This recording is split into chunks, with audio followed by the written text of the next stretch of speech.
Orlando, Hoy Edgardo. estamos esperando noticias, no, no, No, de, no esperen, llamen, pregunten, acosen, sí, porque es que aquí se sientan a dormir en los laureles, ellos no se sí, mueven.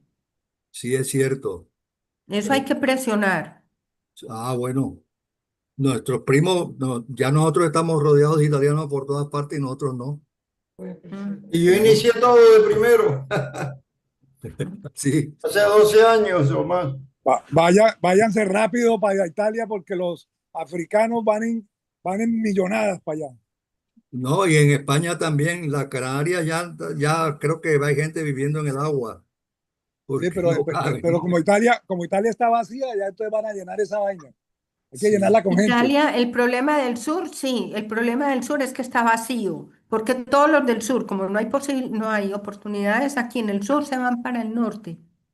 Claro. El norte está superpoblado y del Pues sur el gobierno le está dando incentivos a las alcaldías para que habiliten algunos edificios abandonados para darle posada a esa gente. Y lo uy, digo con eso, plena seguridad porque ya lo he constatado aquí en el pueblo. Ya hay 6 habitantes de África, no sé de dónde, porque no hablan ni pío de italiano. Yo no sé qué lengua hablan. por eso deben agilizar las nacionalizaciones por sangre, ¿no? Deben darle Yes. más agilidad, aunque A ver, aparente, Edgardo, yo te voy a explicar una cosa. Yo he tenido mucho contacto con la oficina de registros aquí porque tengo varios familiares enredados con la, con el pasaporte, con la renovación del pasaporte. Entonces, la oficina de aquí dice que no, que eso sobre las nacionalidades le compete a Roma.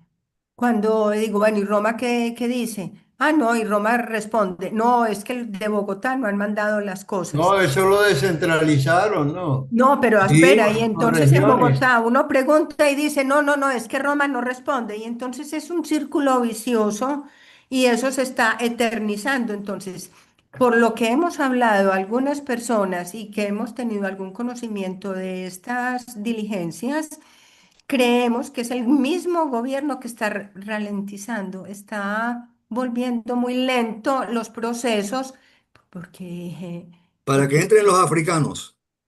El de todo el mundo, están acumulados todas mira, en la oficina de aquí, que esto es un municipio de 4 gatos, somos poquísimos y te juro que hay por lo menos 50 centímetros de documentos acumulados en la oficina de registros. Es que los migrantes no necesitan permiso para estar en ningún lado. Entonces, Oiga, me llama la atención que Roma calle, porque Roma locuta, ¿recuerdan? Ah. Causa finita, Roma locuta. bueno, creo que ya son las 5 en punto. Se comienza porque a mí me citaron para las 5 en punto. No, me llamó el doctor Holzman, estaba en un trancón en Santiago que está llegando como a las 11:10, 11:15. Entonces yo le Ah, dije bueno. que como él puede estar poco tiempo, que nos tiene que compensar rodando también su permanencia. Ah, ok. Claro. Vale, vale. Bueno, ¿quiénes entraron para ver? Entró Rafael, Giseno, Rafael Ospina. Álvaro, Conciliaciones, Alejandro Arenas.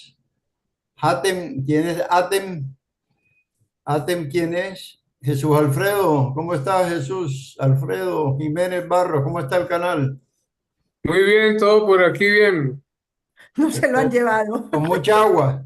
Aquí sigue, Está sí. lloviendo bastante. Aquí está todavía. Leobedis, buenos días, Leobedis, ¿cómo estás? Rafael Gómez, hoy pude entrar sin problemas. Rafael Buenos días, Ospina, ¿cómo están? Buenos días. Rodrigo Valencia, buenos días. ¿Cómo están ustedes? ¿Quién es Atem? ¿Cuál es Buenos su días, buenos nombre? días. Soy yo, buenos días. Mi nombre es Hatem Dazuki. Tuve la fortuna y el privilegio de ser 2 veces diplomático en Chile, muy interesado en esta charla. Ah, maravilloso. Bienvenido siempre. Muchas gracias. Si nos dejas tus datos para poderte invitar todos los sábados. si lo tienes a bien. Sí, por supuesto.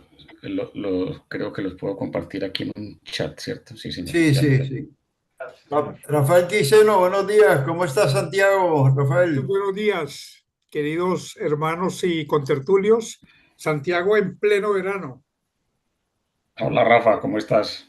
Hola, Haten, qué gusto verte. Gracias, hombre, ¿cómo va todo? ¿Haten es nombre o apellido? Haten es nombre. Nombre. Sí, señor. Haten trabajó mucho tiempo en Chile Sí, eso nos acaba de decir que y somos fue grandes diplomático. amigos, Haten. Hacía mucho Sí, no te señor. veía. Gracias, Rafa, gracias. Hola Rafa, Orlando, buenos días. Yo se me Hola, interrumpió. Leoedis, ¿cómo estás? Cuando estaba hablando se me Orlando, interrumpió la ¿Estás en San conversación porque me entró Francisco? una llamada. ¿Estás en San Francisco? Voy Por a lo menos conectar por el escoge. computador, porque estoy por el teléfono y tengo complicaciones. Ah, es que vemos el puente atrás, sí. Muy bien, bienvenido. Oye, ¿y Hapten es de qué origen ese nombre? Es ¿Eres paisa? libanés. Ah, libanés. Sí, yo soy paisa, pero sí, señor, mi padre es libanés. Ya, perfecto, muy bien. Bueno, Buenos esperemos. días, ¿cómo están? ¿Quién habla? Rodrigo Eh, Valencia. Ah, Rodrigo, acabo ¿cómo estás, de ver Rodrigo? buenos días, acabo de ver una noticia que creo que se debiera de confirmar hace 2 minutos. Un buque ruso iba hacia Venezuela y fue interceptado por buques de Estados Unidos. No se sabe qué irá a ocurrir con ese evento. Porque ayer, antier llegó un buque de turistas, no, un avión, y llegaron entre 400, 300 y pico de turistas supuestamente rusos, que llegaron a Margarita, pero fue en avión el avión. Un buque ruso que iba llegando a Venezuela lo interceptaron los gringos. Exacto, sí. Lo detuvieron. Como que lo Oye, detuvieron felicitaciones, embarcaciones de felicitaciones. Estados Unidos. Sobra decir que simplemente fue firmar porque ustedes ya tenían su unión establecida, ustedes han sido resilientes, han sido una pareja fenomenal. Ah, caramba. Problema de derecho de familia. No entiendo. Leovedis es notario, ¿verdad? Creo que él es notario. De Debería los llamarse Leo mejores que han habido. Veritas. ¿Ahí me escuchan? Leovedis, tú sigues siendo notario. Ya yo dejé ese notario desde febrero. Debería ser, sí, como notario, Leo Veritas. Leo la verdad. Sí. Orlando Pirameque, buenos días, Orlando.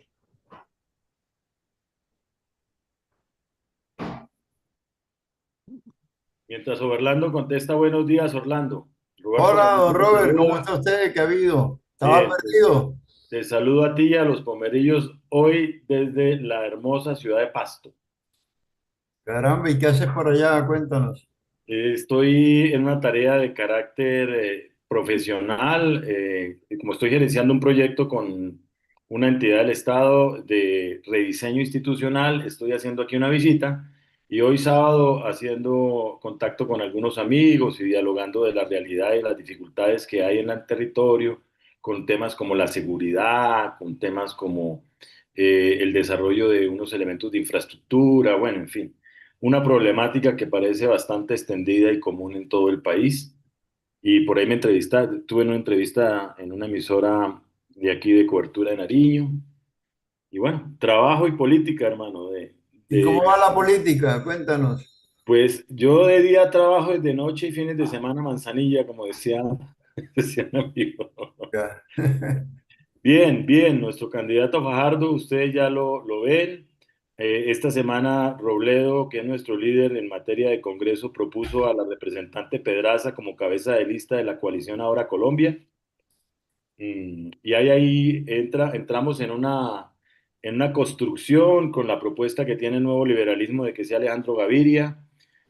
Aspiramos a tener 35 o 33 candidatos en Oiga, ¿y esta. la cabeza de lista fue pacífica o como todas las demás, No, fue en bastante reconocimiento. disputada? No, fue la propuesta de Jorge Robledo de que sea la representante Pedraza, es una propuesta en reconocimiento a su liderazgo en el Congreso, a su reconocimiento nacional, a que ha sido designada como la mejor representante y a que es una persona que representa juventud y género al mismo tiempo.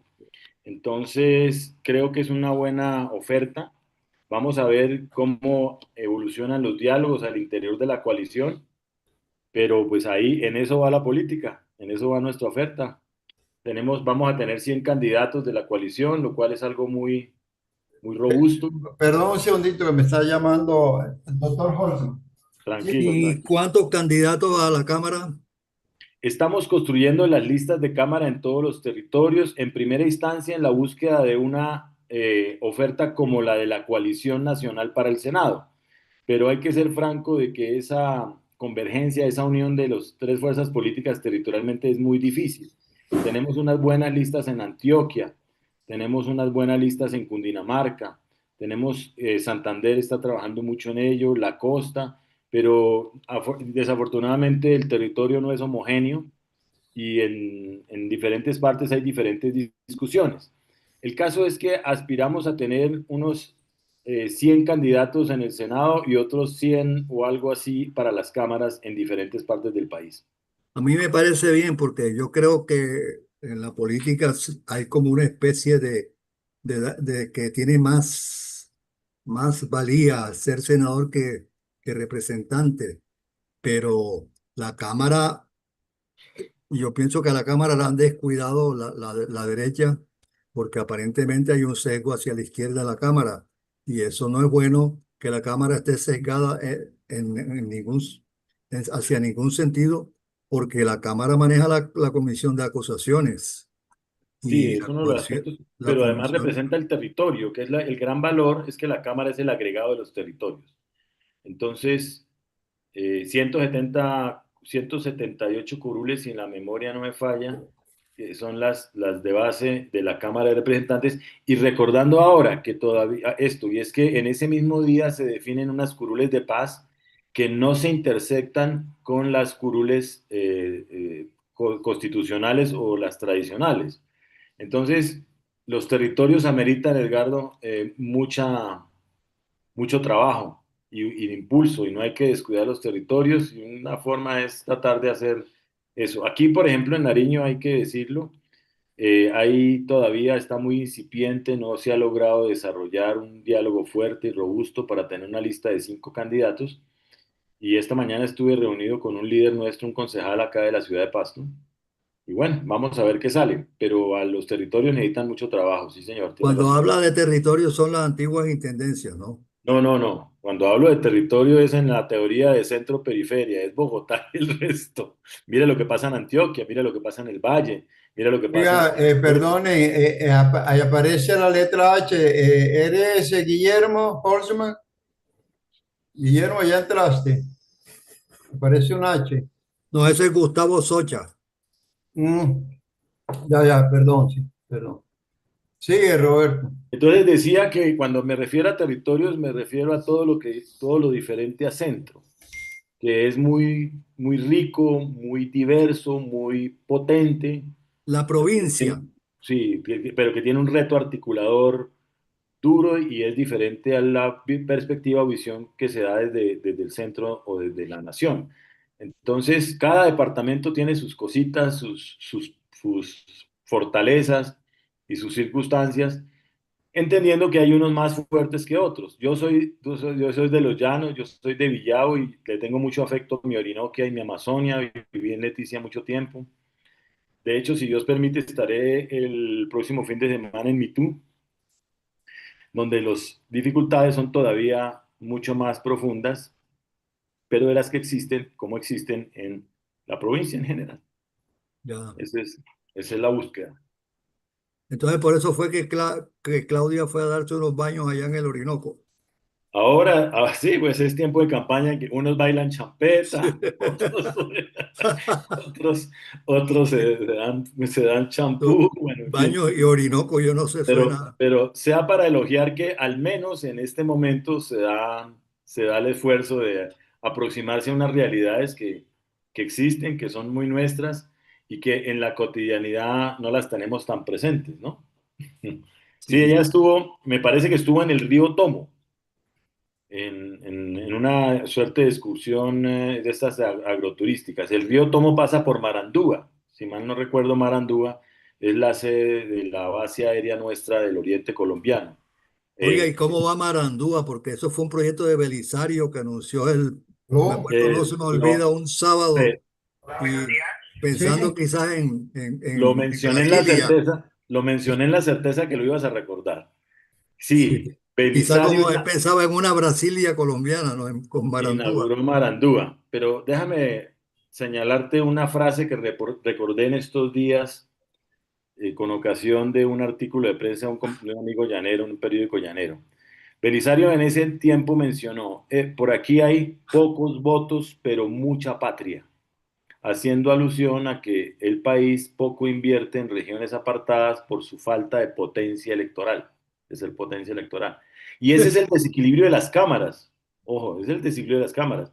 Mientras esos departamentos como unidad seccional tienen dos representantes, los otros, como es en función de la población, tienen 8. Por ejemplo, Nariño tiene 5 cámaras y Bogotá como territorio, Cundinamarca, el centro donde está la mayor población tiene más cámaras, por lo tanto más peso legislativo, por lo tanto más capacidad para presionar la orientación de los presupuestos, por lo tanto las inversiones van a donde hay más gente y menos donde hay poca población pero grandes necesidades. Esa es una distorsión que tenemos nosotros que hay que encontrar cómo corregir. Pues Pero donde pensando, siga por favor. escúchame esta historia. Tenemos no más de 20 parlamentarios de los casi 300 en más del 60% del territorio, que es esa región de Orinoquia y Amazonia.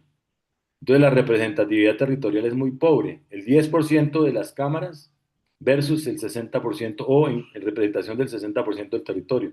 Por eso las cámaras son tan importantes, por eso tu llamado de que cómo las organizamos. Está bien. Pero eso es un error.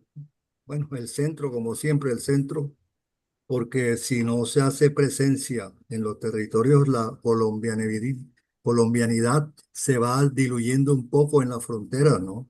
Claro, totalmente de acuerdo. Y la Aquí, por pérdida de ejemplo, control y todo lo demás. sí es cierto, y riesgos de, pues bueno, de agresiones, de diferencias territoriales, en fin, en vez de ser un encuentro armonioso con otra cultura, con otros, se empieza a volver como más bien dubitativo, Pero es donde, que para eso están los economistas y se está perdiendo coltan y un poco de minerales raros y todas esas cosas porque no se vigila ni se invierte, sí, o no se protegen, que el lío de la no Amazonia se hoy protegen. es Eso es un... la deforestación. El Caquetá es el campeón de la deforestación hoy en Colombia y el Guaviare, Sí, región donde se esconden personajes que otro personaje dispone y ordena que la fuerza pública haga lo que hace. O sea, todos los males de la patria graves se dan en estos territorios. claro, Mm, si no hay control. mm, Es cierto. Entonces, en esas ando por aquí hoy en Pasto. Qué grato acompañarlo a todos. Qué saludo para todos los que veo por aquí. Jesús Alfredo, Andrés, Rafael, Álvaro, Yesid, Gustavo, en fin, son los que medio el alcanzo. doctor Holzman ya se estaba aproximando a a la casa, es que estaba dictando una conferencia y mucho tráfico en Santiago de Chile, pero ya está llegando. Ah, bueno, va a tocar que declare recreo antes de entrar a clase. Sí, perfecto. Yerly, buenos días, ¿cómo estás, Yerly? Por ahí vi a Yerly. Hola Orlando, silenciado. Jorge, muy buenos Hola días. Jorge, ¿cómo estás? Hasta que al fin aparezco otra vez. Muy El interesante la cartagenero charla. en Villavo. ¿Mm? No, ahora estoy en Ibagué. Ah, en Así que Ibagué. me estoy instalando en todas las capitales del país, poco a poco.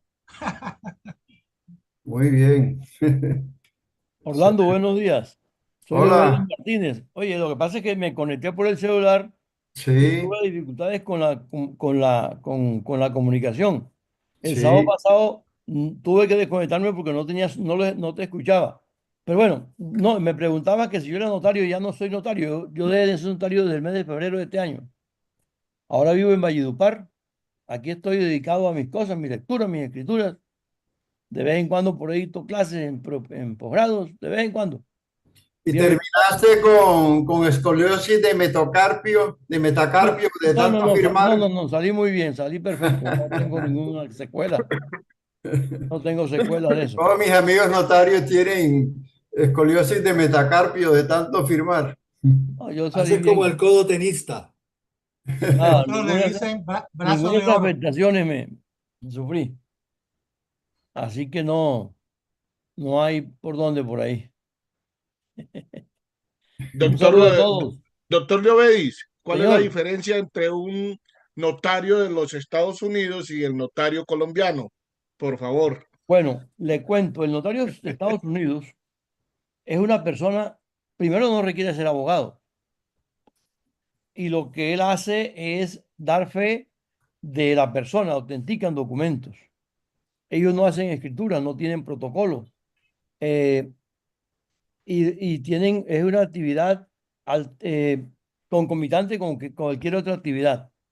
El notario colombiano es un particular, pero que debe dedicarse de manera exclusiva a la actividad notarial.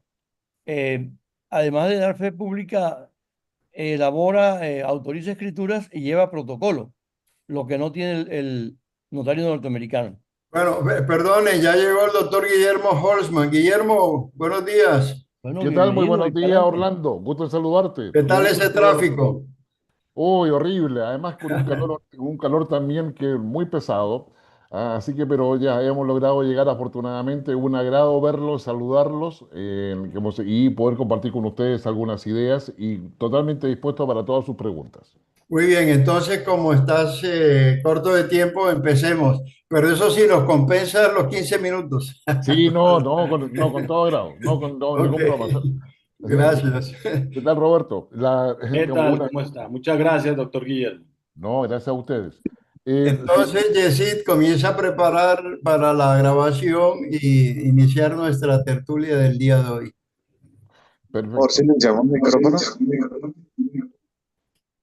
Cierren micrófonos, por favor. Queda abierto el del doctor Holzman, el mío y el de Yesid. Perfecto. Cuando quieran, empiezo. Ahí me comentas. Espera que vamos a grabar, sí, con tu autorización, claro. Sí, por supuesto. Perfecto. 5, 4, 3, 2, 1. Comenzamos. Muy buenos días. Estamos en la tertulia de Amerillo al Pomerillo. Llevamos más de 200, de casi las 300 sesiones ya, unas 80 están grabadas y disponibles en YouTube. En esta plataforma en YouTube van en directo y quedan abiertas a la audiencia en simultánea, es decir, que hay personas escuchándola por YouTube. En esta tertulia se defiende la democracia, el libre pensamiento y el pluralismo ideológico. Se pueden exponer todas las ideas con rigor, seriedad y objetividad. Naturalmente se admite el disenso como un elemento fundamental de la democracia, pero no cabe ni el dogma ni el proselitismo que procura ser cauda o adoctrinamiento. Nuestras tertulias se realizan los sábados a partir de las 11 de la mañana en la hora de Colombia. Nuestro entorno es de igualdad y respeto mutuo, donde todas las opiniones son válidas porque pueden enriquecer y dar lugar a debate, a una relación dialógica. Se espera de los participantes una activa participación, que cada uno exponga sus puntos de vista, sus ideas y opiniones. Como en toda tertulia hay un moderador que concede el uso de la palabra. Ser tertuliano o contertulio es una magnífica oportunidad de enseñar y ser enseñados, también de desarrollar habilidades en la expresión del pensamiento, de la réplica y la contrarréplica, de los temas o el tema propuesto, que en nuestro caso son temas diversos. En la historia universal las tertulias han sido motor u ocasión de grandes eventos científicos, sociales y políticos. En la historia de Colombia, ellas contribuyeron a paralizar al Imperio Español, generalmente dirigidas por damas muy ilustres en los famosos salones literarios. Es por esta razón que en nuestra tertulia las damas tienen prelación en el uso de la palabra. Hoy tenemos la muy grata presencia del doctor Guillermo Holzman, quien nos va a dar una charla sobre el siguiente tema: elecciones en Chile, lecciones y desafíos para el proceso colombiano. Guillermo Holzman es analista y asesor político, ingeniero de ejecución, magíster en ciencia política de la Universidad de Chile. Fue subdirector del Instituto de Asuntos Públicos de la Universidad de Chile, director del Departamento de Ciencia Política y director de posgrado del mismo instituto, académico y conferencista en reconocidas universidades chilenas y extranjeras.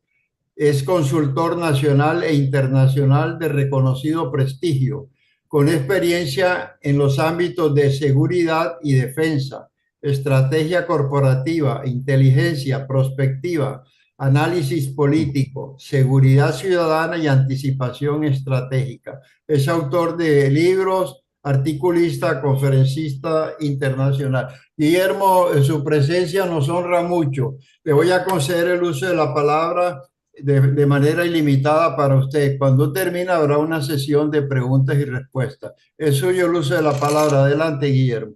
Muchas gracias, Orlando. La verdad, un privilegio y muy feliz de poder estar nuevamente con ustedes. Ya no es la primera vez que estoy en estas tertulias y la he podido seguir, por lo menos en grabación, cuando los temas así lo han ameritado para mi interés. Así que es un espacio que valoro muchísimo y agradezco, por tanto, la invitación a participar en él.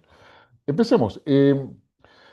Hay varias cosas que es necesario, yo creo, que señalar conforme a lo que Orlando me ha pedido en términos de experiencia chilena que pueda, con los elementos que le voy a entregar, servir para poder analizar e interpretar lo que está pasando en Colombia.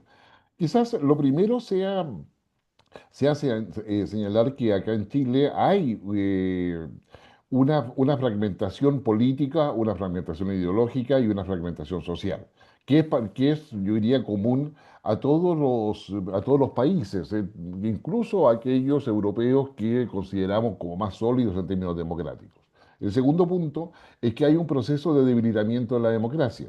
¿En qué sentido? En el sentido en que la democracia, el sistema democrático tal cual lo tenemos hoy día, es considerado como parte importante de la ciudadanía como un Estado, como un sistema que no llega oportunamente a solucionar los problemas de la población.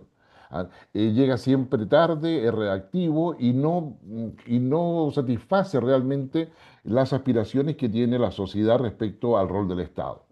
En cuarto lugar, lo que ahí tenemos también es que se ha producido un proceso de desideologización de parte de la sociedad. La sociedad ya no cree en la izquierda y la derecha, quiere cosas distintas. Algunas teorías van por el lado de que efectivamente los menores de 35 años ven las cosas diferentes porque están influidos por las redes sociales, por una diversidad de estímulos que les hace, digamos, verse muy alejados de lo que es la izquierda y la derecha tradicionales que todos acá, yo diría por lo que veo, hemos conocido en los años 70 o en lo que fue los resabios, o sea, la propia Guerra Fría y los resabios de la Guerra Fría. Un sexto punto que es importante es que es anotar que los partidos políticos tradicionales pareciera haber llegado a un punto de empezar su desaparición o por lo menos su debilitamiento en el proceso democrático.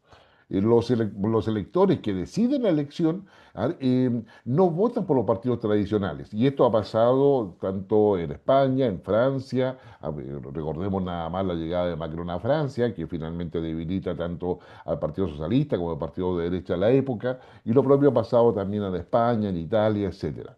Lo cual da cuenta de que hay una suerte de cuestionamiento al sistema de partidos, al sistema políticos, y a su vez también tenemos como séptimo punto, si mal no recuerdo, voy en ese, tenemos una, una presencia de posiciones radicales que provienen de la izquierda, como también posiciones radicales que provienen de la derecha.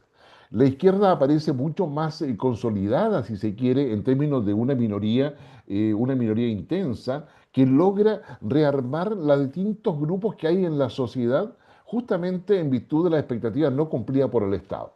Eso nos lleva al octavo punto, que es el hecho de que la debilidad ideológica de las propuestas de derecha coopera muchísimo a lo que es la fragmentación al interior de ellas, que a su vez se ve amplificado por los personalismos y los egos que hay dentro de los líderes de derecha. En cambio, al lado de la izquierda, teniendo más debilidad ideológica en términos de su presentación, poseen mayor capacidad de poder levantar a alguien que, no representando toda la izquierda, sí logra ser más pragmático, más funcional en términos de poder canalizar justamente ese pensamiento que aparece imaginariamente, a mi modo de ver, más sólido que los planteamientos que hace la derecha, para colocarlo en esos sentidos. Yo creo que con esos 8 puntos como primera aproximación. Permítanme compartir un poco alguna reflexión en torno a los resultados que hubo aquí en Chile, para luego de ahí ir a lo que nos interesa. Em, la- la- Como ustedes bien saben, el 16 de noviembre tuvimos una elección aquí en Chile donde había 8 candidatos presidenciales. 8 candidatos presidenciales donde al menos 4 de ellos se repetían como candidatos y donde existía una cantidad de encuestas impresionantes respecto a quién podría ganar justamente esta elección. Lo primero quizás que podemos decir es que todas las encuestas desde marzo a la fecha indicaban primero que iba a haber una segunda vuelta. Lo segundo, indicaban de que esa segunda vuelta iba a ser entre un representante del oficialismo y un representante de la oposición.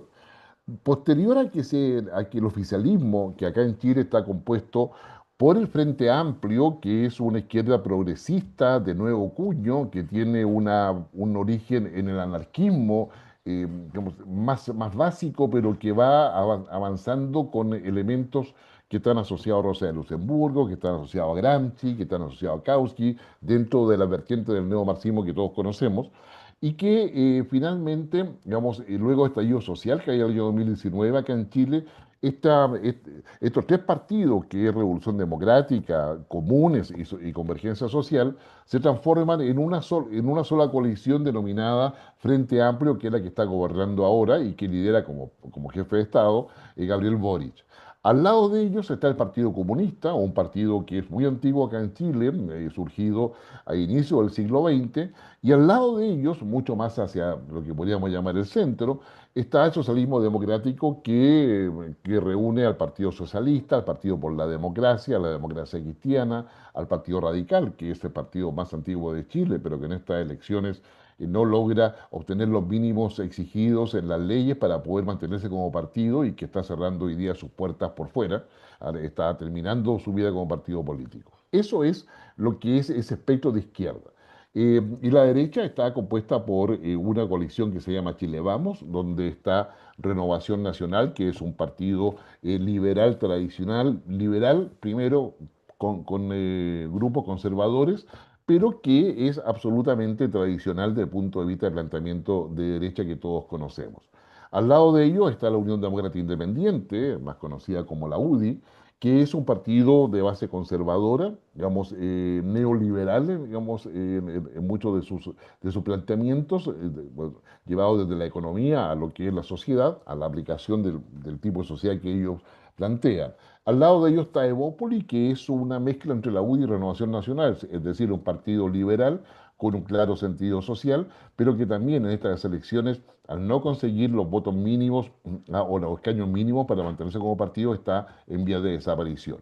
Y luego tenemos dos partidos que están en formación, en realidad, que pudieron participar porque consiguieron las firmas necesarias, que es Demócratas por una parte y Amarillos por otra, que son resultados de escisiones del Partido por la Democracia y la Democracia Cristiana. Que en Chile la Democracia Cristiana logra mantenerse como partido, pero que son divisiones que están ahí en todo eso. Ahora, es bueno señalar que la Democracia Cristiana acá en Chile ha optado por el camino de la izquierda y no de la derecha, como debería ser su origen, dado, vamos, la posición ideológica que tiene la democracia cristiana en Alemania. Y después de eso, ya los demás partidos son bastante menores, pero tienen algún tipo de incidencia. Actualmente en el Congreso y antes de la votación, de la elección, perdón, de presidencial y de parlamentarios que se hizo en Chile el 16 de noviembre, en Chile tenemos actualmente 26 partidos representados en el Congreso, lo cual nos da cuenta de la fragmentación ideológica existente acá en nuestro país. Entonces yo creo que ahí hay una primera cuestión. Lo segundo, y creo que es importante, es que siempre nosotros veíamos una línea para poder ubicar a cada uno de los candidatos. Acá en Chile, por ejemplo, si colocáramos esa linealidad, tenemos en la izquierda a Eduardo Ortiz, que es del Partido Comunista Histórico, que en esta votación sacó menos de un 1% de la votación. Luego está Janet Jara, que es del Partido Comunista. Ella ingresó al Partido Comunista a los 14 años, actualmente es miembro del Comité Central del Partido Comunista y fue electa en primarias de la izquierda como la representante del oficialismo. Y lamentablemente, o afortunadamente, como ustedes quieran, ella al momento de que se presenta a las primarias del oficialismo, que estaba compitiendo con Carolina Toá, que había sido ministra de Interior del gobierno de Gabriel Boric, Janet Jara no renuncia al Partido Comunista, sino que se mantiene como militante del Partido Comunista y digamos, luego en plena campaña, ya una vez que es ungida como la representante, la candidata del oficialismo, ella se declara socialdemócrata, cosa que le quita mucha credibilidad y que también le va a tener para ella un costo importante en votos. De hecho, ella la votación que saca, lo vamos a ver luego, la votación que saca en la primera vuelta presidencial es menor a la expectativa que tenía su comando. Su comando pensaba que iba a sacar entre 33 y 36% de la votación. Ella sacó finalmente un 27%. A su vez también es menor a la aprobación o el apoyo que las encuestas le entregan a Gabriel Boric. Y por último, el resultado es menor al que se obtuvo en las últimas elecciones por parte del oficialismo. Entonces, en definitiva, si bien es cierto, Janet Jara aparece triunfadora en esta primera vuelta, los resultados electorales no dicen que ese triunfo lo pueda celebrar, sino que está en una situación claramente de minoría y tiene mucho que ver con la credibilidad y con la capacidad que ella tenga. Luego viene Marco Enrico Minami, que es parte de la izquierda histórica tanto de Chile como de América Latina, es parte de ese progresismo que avanzó de la mano de Lula da Silva. Mike Nichols es un dirigente del fútbol profesional chileno que decidió buscar suerte en esta elección presidencial, es un independiente. Él no tiene un partido político y su principal eje de campaña fue el sentido común, básicamente. Y Franco Parisi, que es un personaje, un outsider inicialmente, esta segunda vez que se presenta como candidato presidencial, la elección pasada, la elección presidencial pasada, él se presentó, pero hizo toda su campaña en forma telemática. Recordemos que estaba la pandemia de por medio, no vino a Chile y sin embargo logra sacar una votación que para el momento lo dejó en cuarto lugar, pero logró obtener 9 diputados en la época. Bueno, el tema está que cuando son electos esos 9 diputados, al llegar al tercer año ya no le quedaba ninguno porque todos renunciaron y se fueron a otros partidos, y quedó solo. Sin embargo, en esta elección logra obtener el 20% de la votación y ese 20% de la votación está asociado a una lista que es más votada que él y que logra 14 diputados. Con ello, el 20% personal de París como candidato presidencial, más los 14 diputados que saca de su lista parlamentaria, donde va solo, solo su lista parlamentaria, no hay coalición a su interior, en definitiva, lo transforman en un actor político relevante y con la gran pregunta, ¿a quién van a apoyar en la segunda vuelta? ¿Ya? Entonces, yo diría que Franco Parisi, ya le vamos a dedicar un poco más de tiempo a eso para poder indicar el rol que está jugando hoy día en la política chilena. Luego está Evelyn Matei, que termina quinta. Ella es la que estaba inicialmente con la posibilidad cierta y por varios meses estaba liderando las encuestas y que sería la que iba a acompañar a Jara eventualmente en la segunda vuelta. Finalmente, Matei termina quinta y es ahí donde están los partidos tradicionales y es ahí donde lo que conversábamos, el desgaste de los partidos tradicionales, la falta de apoyo de esos partidos, en definitiva lo lleva a que tenga en quinto lugar, siendo el mayor fracaso que tienen tanto Renovación Nacional, el Partido Liberal, ¿no es cierto?, como también la UDI, el Partido Conservador. La UDI no logra obtener ningún senador, o sea, pierde los 3 que tenía y no logra ninguno. La Renovación Nacional igualmente tiene una baja sustantiva en los parlamentarios y finalmente José Antonio Kast, que es el Partido Republicano, que es una suerte de un partido conservador, populista, nacionalista, si queremos verlo de eso. Ahora, debo advertirles que, y eso lo podemos conversar si ustedes quieren posteriormente, Kast representa muchísimo lo que es la propuesta de lo que hoy día se denomina iliberalismo. El iliberalismo en términos de que propone la idea de un orden, de un manejo económico mucho más estricto, pero basado en el orden y condiciones de seguridad también muy estrictas. Y finalmente está Johannes Kaiser, que es el Partido Nacional Libertario, es lo más parecido probablemente que tiene más sintonía con Milei en Argentina, y claramente tiene sacó el 13,4% de los votos. Es así que conforme esta muy rápida visión de resultados, se espera que en 4 años más quienes sean candidatos presidenciales serían por lo menos Parisi, sería Kaiser y lo más probable que Boric. O sea, es decir, acabamos de cerrar esta candidatura y ya tenemos 3 candidatos a puertas o por lo menos, digamos, listos para aparecer como presidenciables en 4 años más.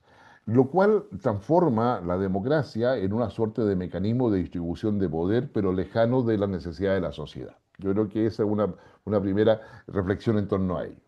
Luego viene lo que ustedes ven en la lámina, acerca de que si nosotros dejamos casi Kaiser como esa línea de derecha que está bastante clara, y tomamos esa línea de izquierda que con Jara y Artés está bastante clara, la pregunta es si lo que está entre medio constituye o no el centro. Acá en Chile se ha dado la discusión en que el centro político desapareció. Se ha dado la discusión que no hay centro político y que los candidatos al buscar el centro político, y refiriéndose particularmente a Matei, no lo consiguieron, y menos lo consiguió May Nichols con su idea de sentido común, ni Marco Enrico Minami con su denuncia permanente a una izquierda que no se hace cargo de las demandas de la sociedad.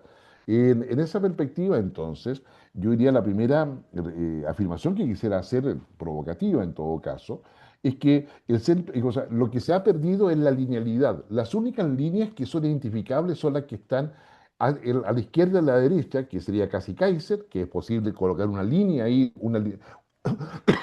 perdón, una línea recta, y lo propio podemos colocar una línea recta con Jara y con Artés. Sin embargo, el centro, ahí hay una interrupción, pero esa interrupción significa que aparecen varios centros que se alejan de la línea. Es decir, la línea uno la puede colocar en términos imaginarios, pero después de eso, digamos, con los resultados que tenemos en Chile, hay varios centros y ahí tenemos un centro 1 que lo podríamos denominar por aquellos que son anti-establishment, que son donde se canalizan los votos Parisi, o sea, Parisi en este esquema canaliza los votos de los desencantados en general con el sistema político y con el sistema de partidos.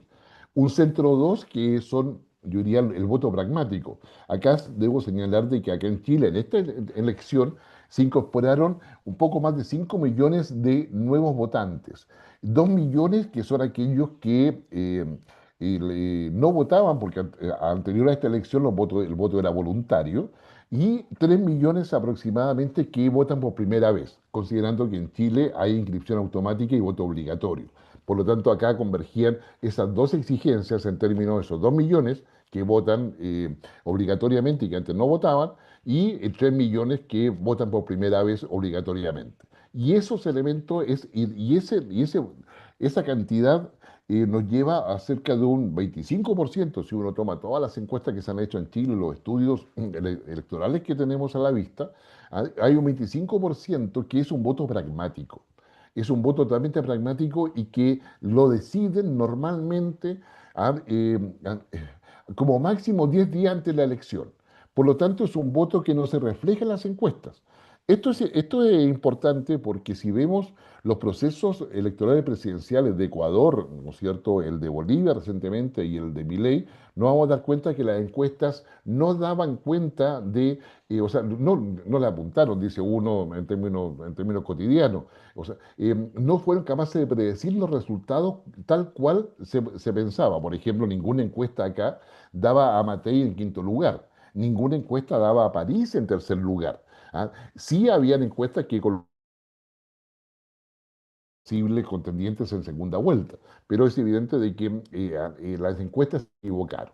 Es decir, y eso ha sido permanente, incluso en Estados Unidos con Donald Trump, si ustedes recuerdan el año pasado, la elección en Estados Unidos, las encuestas también se equivocaron. Entonces, lo cual quiere decir, más allá que queramos entrar a un debate metodológico respecto a cómo hacen las encuestas, o cómo se elige la muestra, en fin, y todos esos elementos propios de un estudio de opinión pública, lo concreto, desde el punto de vista por lo menos de mi análisis, es que acá hay un porcentaje de electores que son los que tienen la capacidad de mover la aguja de un lado hacia otro, cuya comportamiento electoral no sale reflejado en las encuestas. Y ahí aparece el fenómeno Parisi, acá en el caso de Chile.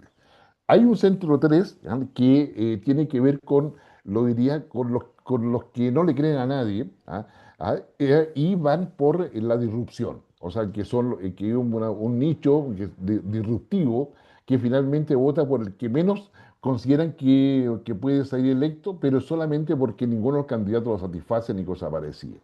Y un centro 4 que considera que la selección es una pérdida de tiempo y que no le gusta ir a votar, pero ya que lo obligan va a votar y hace un voto de daño, si quiere decirle al sistema democrático, votando por alguien que no está comprometido con los partidos, tiene elementos comunes con los otros elementos de los otros centros que hemos señalado, pero esa es la descripción que podríamos estar haciendo.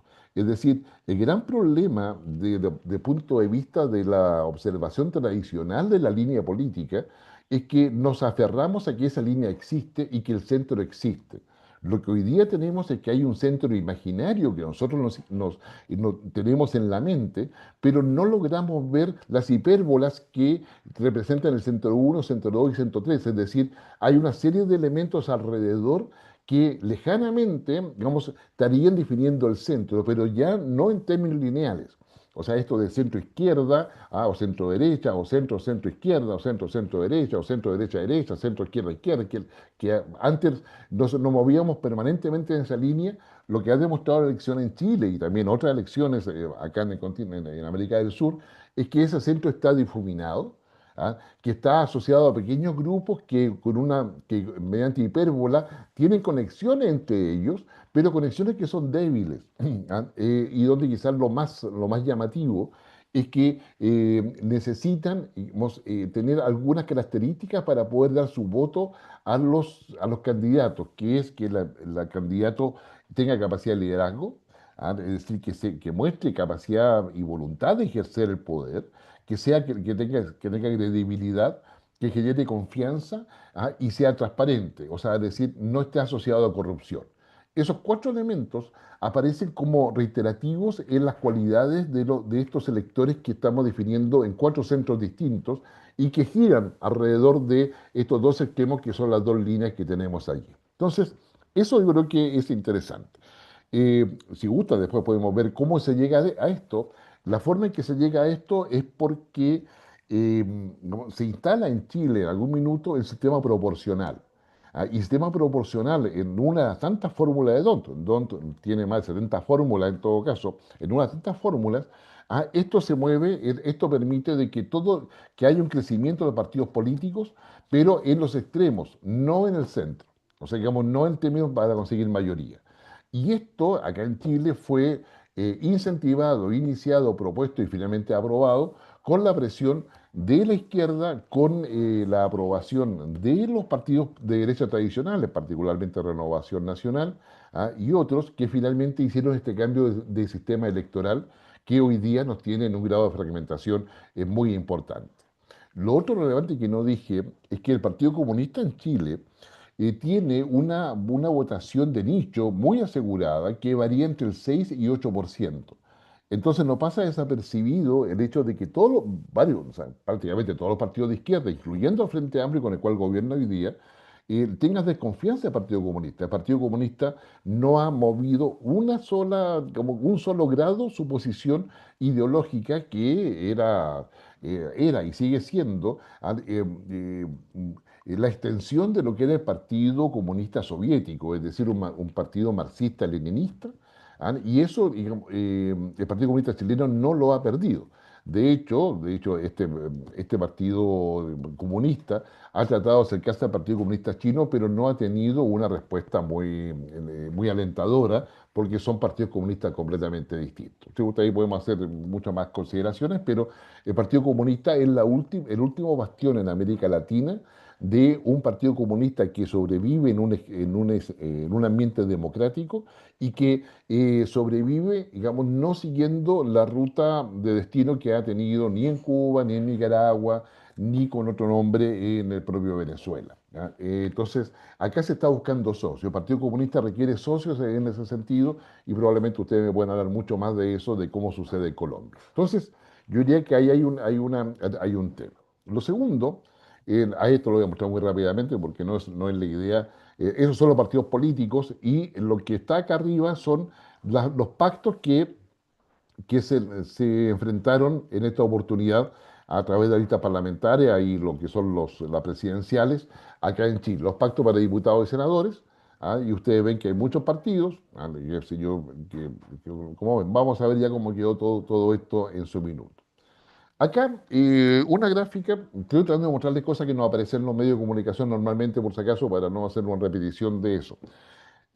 Por ejemplo, acá Franco Parisi obtiene un 19,69% de la votación en primera vuelta. Sin embargo, su pacto electoral tiene menos.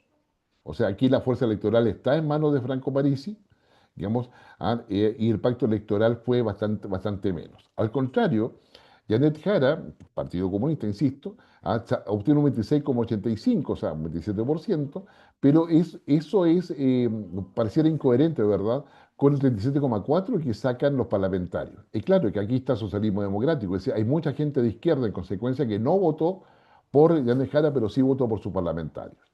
Johannes Kaiser le pasa algo parecido, él tiene una votación solamente de un 14%, un 13,93%, sin embargo su lista parlamentaria obtiene un 22,99%. Digamos de que la lista parlamentaria de Johannes Kaiser iba en conjunto con la de José Antonio Kast.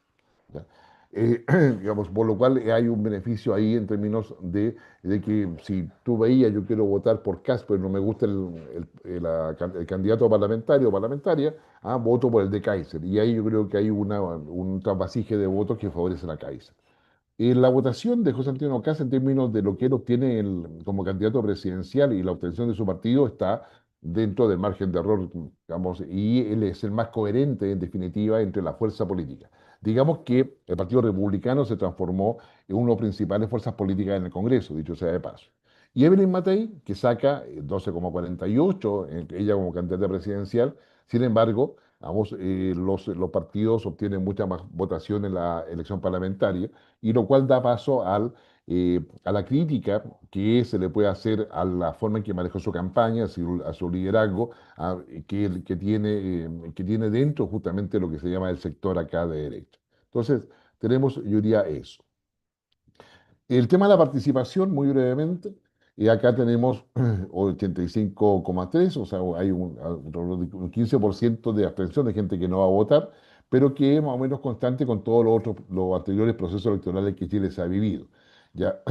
Digamos, y que son plebiscitos constitucionales que era con voto obligatorio, por si acaso. Acá, en este se aplica inscripción automática y voto obligatorio. Del 22 al 24 solamente voto obligatorio, pero está muy marcado por los plebiscitos, por los plebiscitos constitucionales que tuvimos. Y lo demás, parte importante, del 99, cuando se hace la reforma y se cambia a voto voluntario, se nota la caída, que tiene implicancias ideológicas en términos de favorecer muchísimo al Partido Comunista, que logra sus primeros diputados, incluso senadores.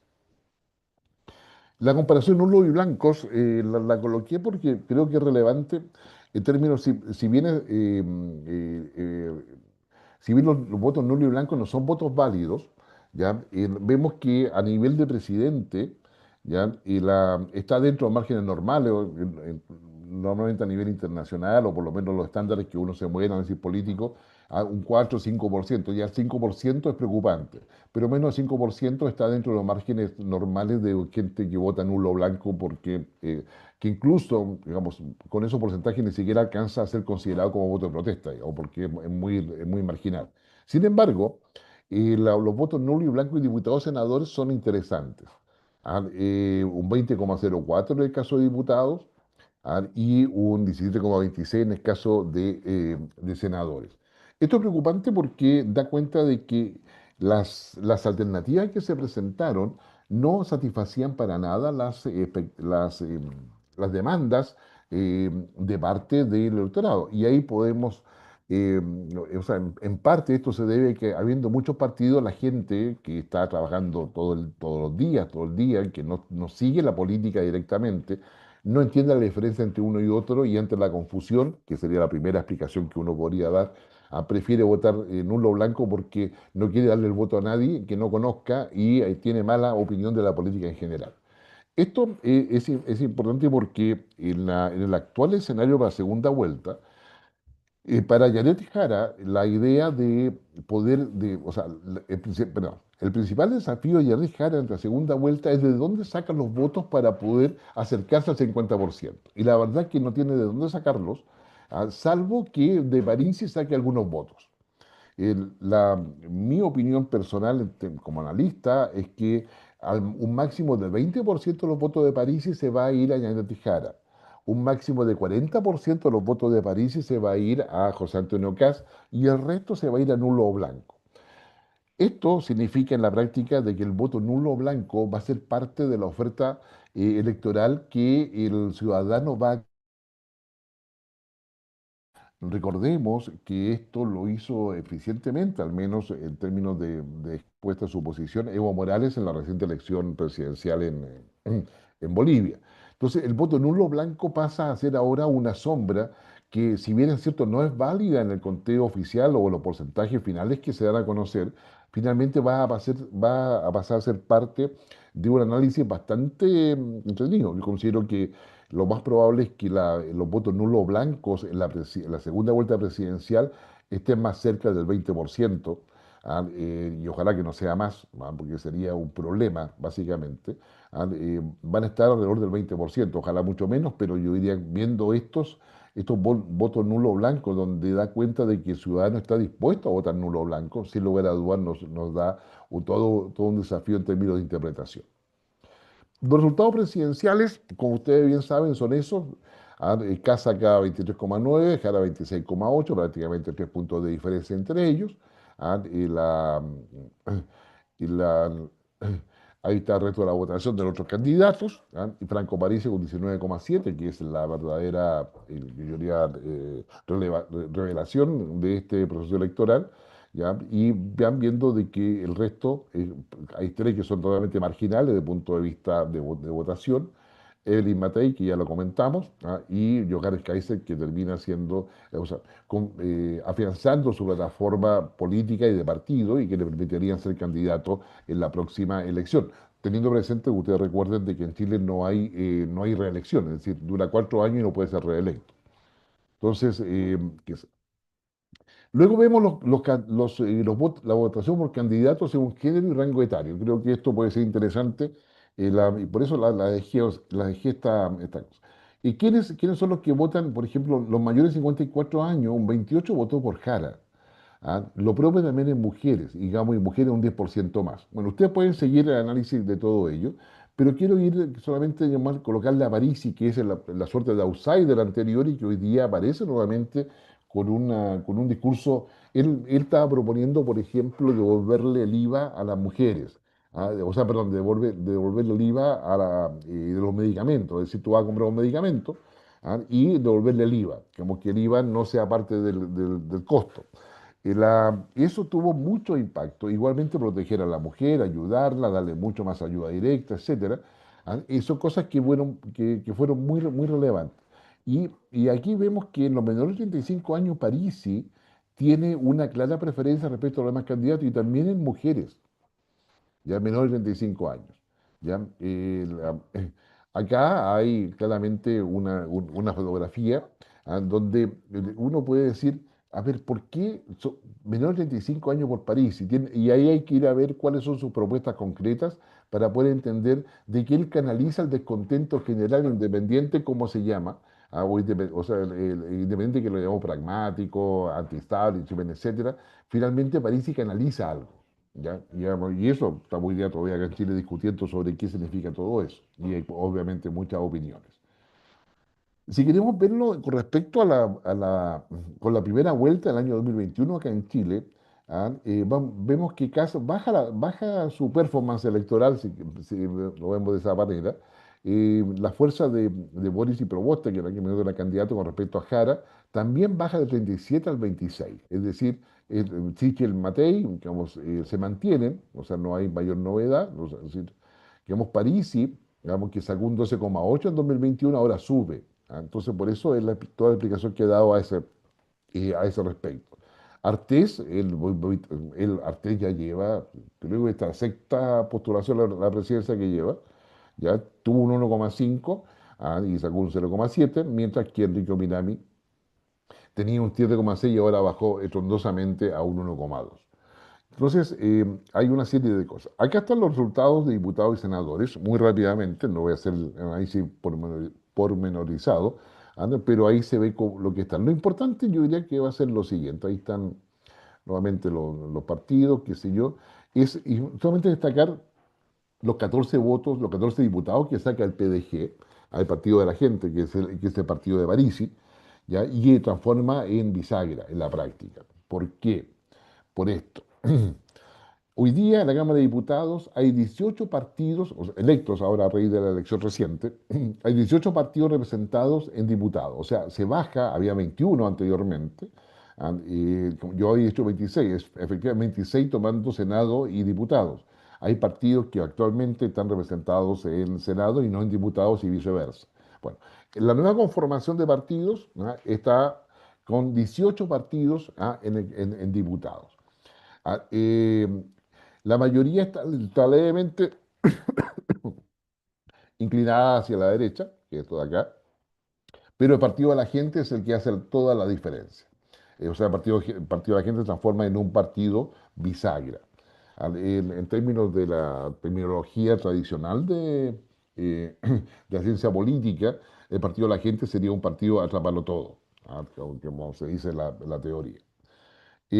Luego tenemos la composición, digamos, del Senado, que es esta de acá, que lo que se ve más claramente, donde hay 14 partidos representados. El Partido de la Gente acá no tiene gente. En consecuencia, hay una leve mayoría, o sea, estamos hablando de uno, pero yo diría bastante débil, con los independientes, en términos de que pueda efectivamente tener mayoría en el Senado. Ahora, ¿qué es lo que importa en términos concretos? Los quórum en ambas cámaras del Congreso. Si la mayoría absoluta en diputados se obtiene con 78 curules, ¿ya? Con 78 escaños. ¿Ya? Entonces ahí vemos que cambio por Chile, que sé yo, y Chile Grande y Unido, no le alcanza, llega a 76. Por lo tanto, el PDG, el Partido de la Gente, es fundamental. Esto, Unidad por Chile, es la izquierda que está ahí. ¿Ya? Por lo tanto, si se quiere hacer reformas constitucionales, se requieren 4/5, y eso sería un 89 diputados. ¿Ya? Y obviamente ahí no son 42 más 34, son 76. Ahí podría llegar, si todo el PDG vota, podría hacer reformas constitucionales. Entonces yo diría que tenemos, esa es la primera fotografía que tenemos hoy día. Y en el caso del Senado, tenemos una mayoría absoluta del Senado, que se consigue con 26 votos. Acá el Senado tiene 50 miembros. Y una reforma constitucional para que pueda el Senado requiere 29. ¿Ah? El Cambio por Chile y Chile Grande Unido, digamos, tiene 25. O sea, por lo tanto, tiene dos independientes, que 27. Y por lo tanto necesitaría un pacto mucho más profundo en el Senado para poder avanzar hacia una reforma, una reforma constitucional, por ejemplo. Entonces, ese es el panorama que nos deja actualmente, yo diría, la elección en Chile, y con las dudas en términos de lo que significa en la práctica una elección con un sistema fragmentado, donde los principales ejes de CAS, y un tema de campaña en todos los candidatos ha sido la seguridad y la economía, y la seguridad muy enfocada en la violencia, en la violencia interna en términos de delincuencia organizada. Al lado de eso, todo lo que es el crimen organizado y las bandas como el Tren de Aragua, los Soles, en fin, y varias otras más, el Vermelo de Brasil, y varios otros más que han llegado a Chile porque finalmente se ha convertido en franquicia. ¿Ya?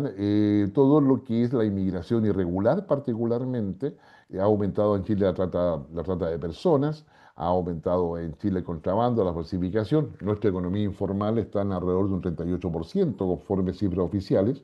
En consecuencia, ahí hay todo un tema donde la gente quiere crecimiento, quiere desarrollo, pero lo que ha hecho la izquierda progresista es colocar tantos obstáculos a la inversión que finalmente una inversión puede demorar entre 18 meses a 7 años para que se apruebe. ¿Ya? Entonces, y no hay salidas alternativas dispuestas para hacer eso. Y eso considerando de que hay consenso en Chile respecto a la necesidad de cuidar el medio ambiente y todos esos elementos que están presentes hoy día en la agenda internacional. Orlando, permíteme dejarlo hasta acá y quedar a plena disposición a las preguntas que me quieran hacer.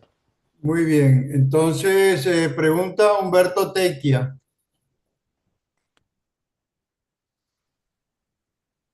Muy buenos días. Adelante, Humberto, sí. Doctor Holzman, primero agradeciendo su intervención con una lucidez y una metodología, una pedagogía impecable.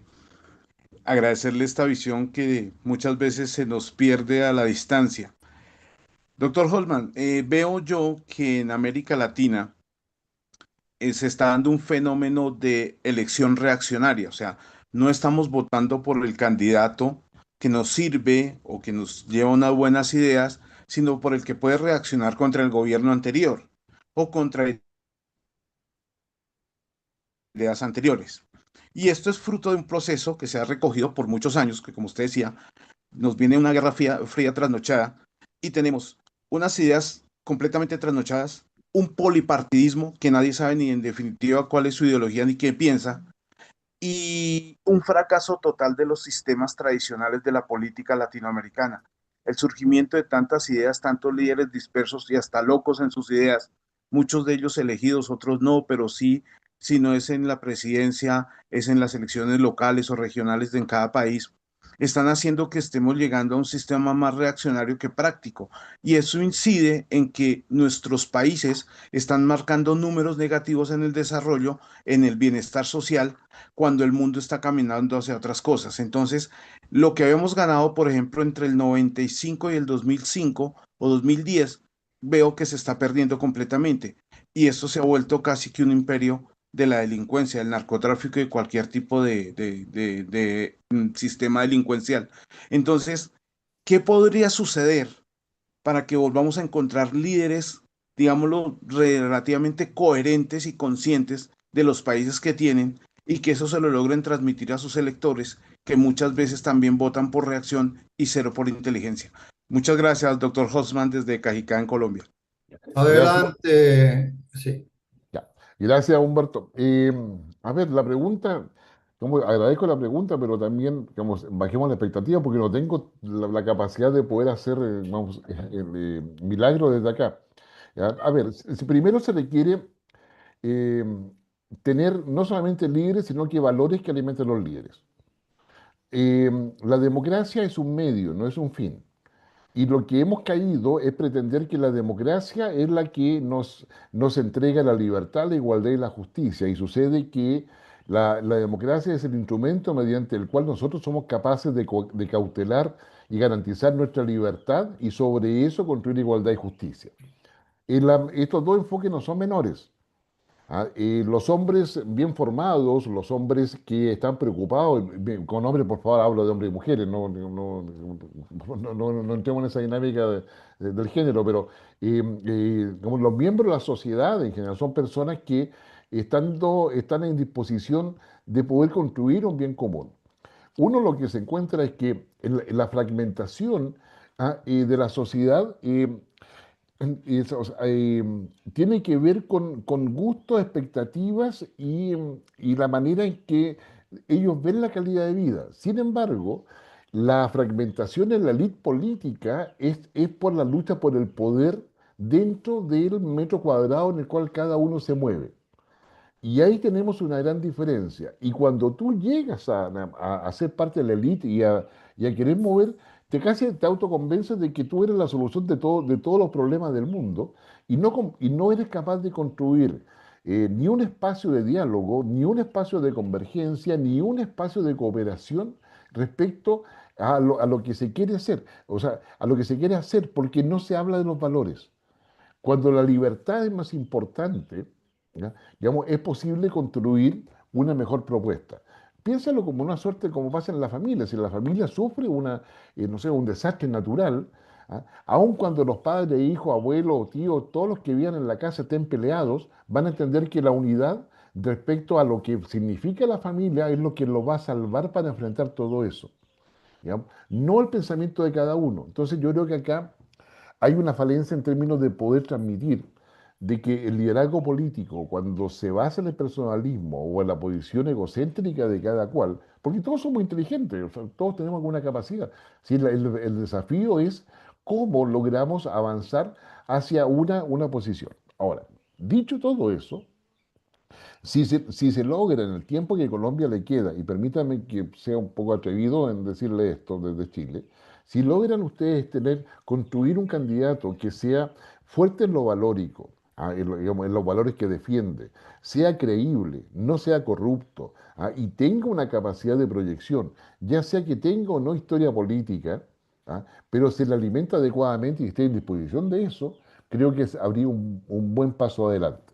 No me cabe duda que la cantidad de precandidatos que hay en Colombia finalmente se van a disminuir, pero la verdad es que la disminución, claro, va a ser sustantiva, pero igualmente va a mostrar una fragmentación muy, muy grande. Entonces yo creo que acá hay temas que en política son relevantes. Ahora, lo otro que no se debe dejar de lado es que los incentivos para que esta fragmentación se mantenga no solamente provienen de los debates o la interpretación histórica que hay dentro del país, no solamente proviene de la agenda ideológica que coloque el gobierno de turno, que va colocando y va manipulando finalmente la agenda, las opiniones para que finalmente esa fragmentación sea cada vez más evidente, o favorezca al gobierno y desintegre la oposición, por ejemplo, sino que también en el caso de Colombia, como también en el caso de Chile, hay intereses extranjeros que están muy preocupados de que no haya unidad, no haya capacidad de un planteamiento. Entonces,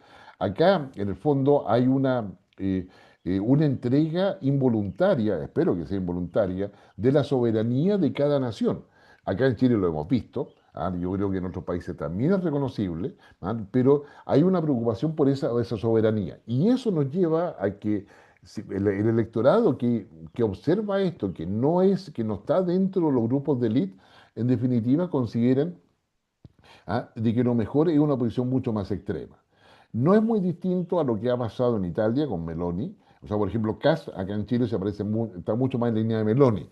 Tiene algunos puntos de coincidencia con Trump, no todos. Kaiser tiene más puntos de coincidencia con Trump. ¿Ya? La Kast tiene algunos puntos de coincidencia con Jair Bolsonaro en su propuesta en su minuto. ¿ya? Pero hay una suerte de búsqueda de esa suerte, de un liderazgo que sea capaz de poder, de ordenar, ¿ah? Y la única forma de ordenar pareciera ser hoy día es golpeando la mesa, ¿ah? El golpe de la mesa tiene que ser desde los valores a mi modo de ver. Muy Muchas bien. gracias, doctor. Pregunta Edgardo Solano. Gracias. Ya lo habíamos oído antes, en la época de cuando se estaba definiendo la nueva constitución en Chile antes de Boris.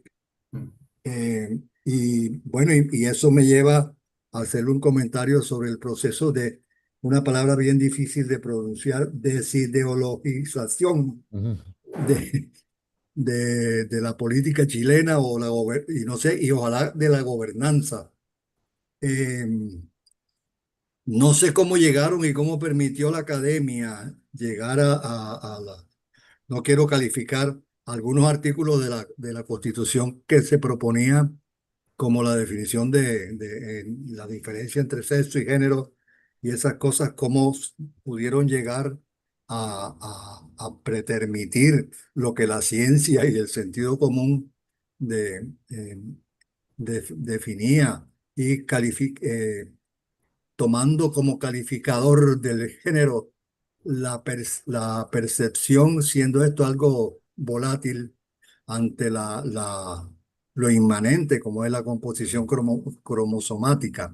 Eh, si están bueno, quitando la ideología, ¿por qué tipo de criterios van a dirigir la gobernanza de la nación? Es una pregunta. Por otra parte, cuando definió al candidato que nos cuadra, que nos va a la medida como hecho por un buen sastre, me recordó la definición de huevo. O sea, blanco es frito, se come y la gallina lo pone. Eso, sí, eso es lo que el sentido común dice. Como una pregunta, lo que tengo son preguntas. Según la Constitución chilena, ¿quién elige los órganos de control del Estado? Yo creo que tenemos el mismo. Sí, exactamente el mismo. No, exactamente el mismo. Yo he seguido el proceso colombiano y exactamente el mismo. O sea, Taylor se me estaría los cabellos si viviera hoy viendo cómo dirigimos las empresas del Estado, o el Estado como empresa. Bien, por otra parte, Kaiser es el compañero de Agustín Laje. Ya, sí, sí, ese compañero. Bueno, Kaiser y Agustín son muy beligerantes. Eso los hace ser considerados de extrema derecha en Chile, digamos a Kaiser. Sí, Kaiser de extrema derecha, y gracias a que Kaiser existe, digamos, Kass logra, digamos, acercarse, o sea, no, logra no ser considerado de extrema derecha como era inicialmente. Eso es lo que se llama la ventana de Overton. O sea, es decir, cuando una situación que pareciera ser inaceptable, en su minuto Kass era inaceptable para muchos, finalmente termina siendo ser sensato apoyarlo o sensato aceptarlo. Eso es lo que se llama la ventana de Overton. Y eso es lo que permitió, eso es lo que le permitió Kaiser. Cuando aparece Kaiser, él queda dentro de lo impensable y Kass queda dentro de lo sensato. Kaiser el menor, ¿en dónde lo pondría en ese amplio espectro chileno? Perdón, ¿quién el menor qué? Kaiser, el Alex. El Axel, Alex. perdón. Axel. No, Johannes, Axel Kaiser, ya, el hermano. Sí. No, Axel Kaiser es un liberal, yo diría, o sea, es un liberal, es un neoliberal en realidad. Qué sé yo, él está en esa línea donde el Estado tiene que ser lo mínimo, pero eficiente, con un mercado a lo máximo en ese sentido. Las discusiones filosóficas que es el Estado de la libertad, yo creo que ahí tenemos ciertos puntos, no todos, pero ciertos puntos de coincidencia respecto a que lo que mueve al ser humano y lo que debe mover y estar a la sociedad es la libertad. Es decir, si acá hay un tema que no es menor respecto a lo que está pasando y la manera en que se debilita la democracia. Alex Axel, perdón, parece ser que va a candidatizar en los próximos periodos. ¿A él no se le considera extrema derecha? No, todavía no, para decírselo así, Bien. sinceramente. No, todavía no. Pero el hecho de que alguien sea de extrema derecha, o sea, ese término es peyorativo. Sí, no, es peyorativo y es parte de la lógica con la cual la izquierda estigmatiza cualquier liderazgo que le pueda hacer frente. Entonces, Ok. Sí, bueno, y la última pregunta.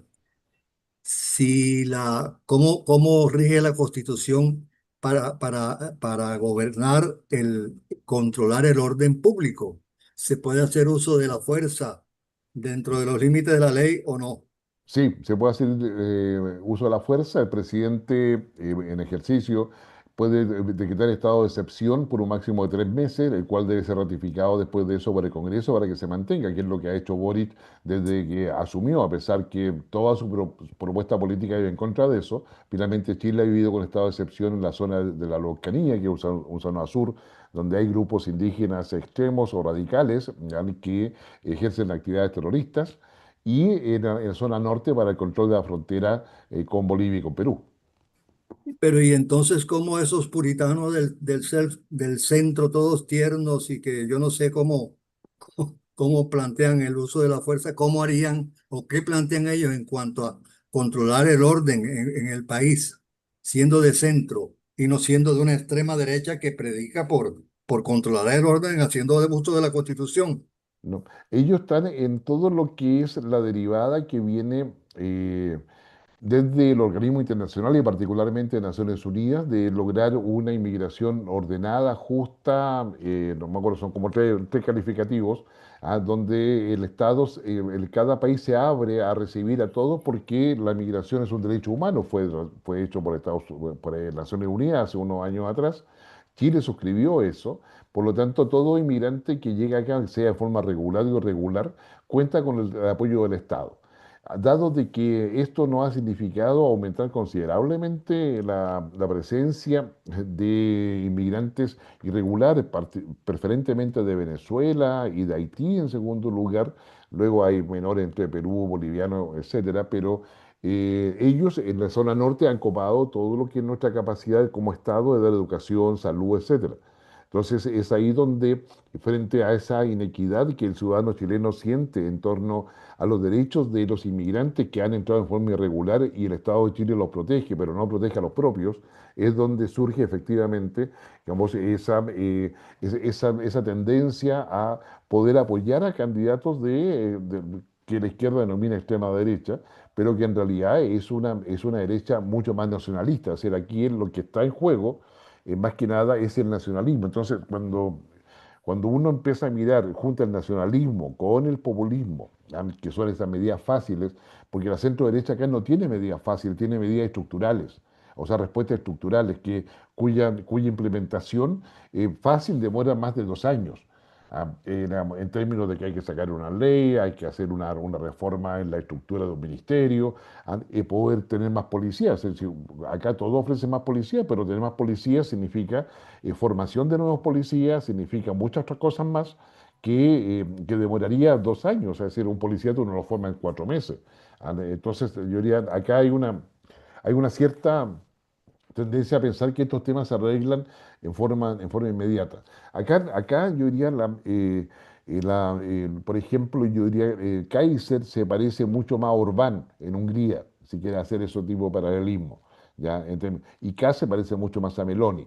O sea, Meloni, su discurso era una cosa antes de ser electa y hoy día que es electa, ha encontrado que el espacio donde se puede mover es mucho más amplio, pero es mucho más amplio por la debilidad del centro en Italia, que también pasa lo mismo que en Chile. El centro en Italia se difumina. Entonces, ella ha sabido generar los contactos con esos elementos que giran alrededor del centro, pero que no definen el centro. Muy bien, pregunta Roberto Camacho. Adelante, Roberto. Eh, Hola, muy buenas tardes para todos nuevamente y en especial para nuestro invitado, a quien le presento un cordial saludo y por transparencia comunicativa le comparto que yo ejerzo una dignidad partidista en Colombia. ¿Ya? que tiene origen legal. Es de hecho el único imperativo legal que debe tener un partido, que se denomina veedor nacional y tiene por responsabilidad cuidar el cumplimiento de la ley de los electos. Una expresión escueta, sencilla, pero de una dimensión pues muy compleja. Quería hacerle primero con la gratitud de la dedicación de su tiempo, la claridad de lo que nos cuenta. El año pasado, más exactamente, tuve la oportunidad de visitar Santiago y Valdivia en la Universidad Austral. Me agradó mucho el país, yo felicito. Y a veces lo que uno recibe de noticias, como seguramente pasa con las noticias que generamos en Colombia, no se refieren a lo bueno, a lo grato, a lo positivo, a lo edificante, sino solamente a lo crítico y lo difícil. Usted mencionó primero lo que es la contabilidad partidista en el equilibrio de las diferentes cámaras, ¿no? Donde se construye mayoría, y lo que se observa con esta dispersión partidista es que son mayorías frágiles, digamos, ¿no? La rayita está muy pegada al borde de los partidos.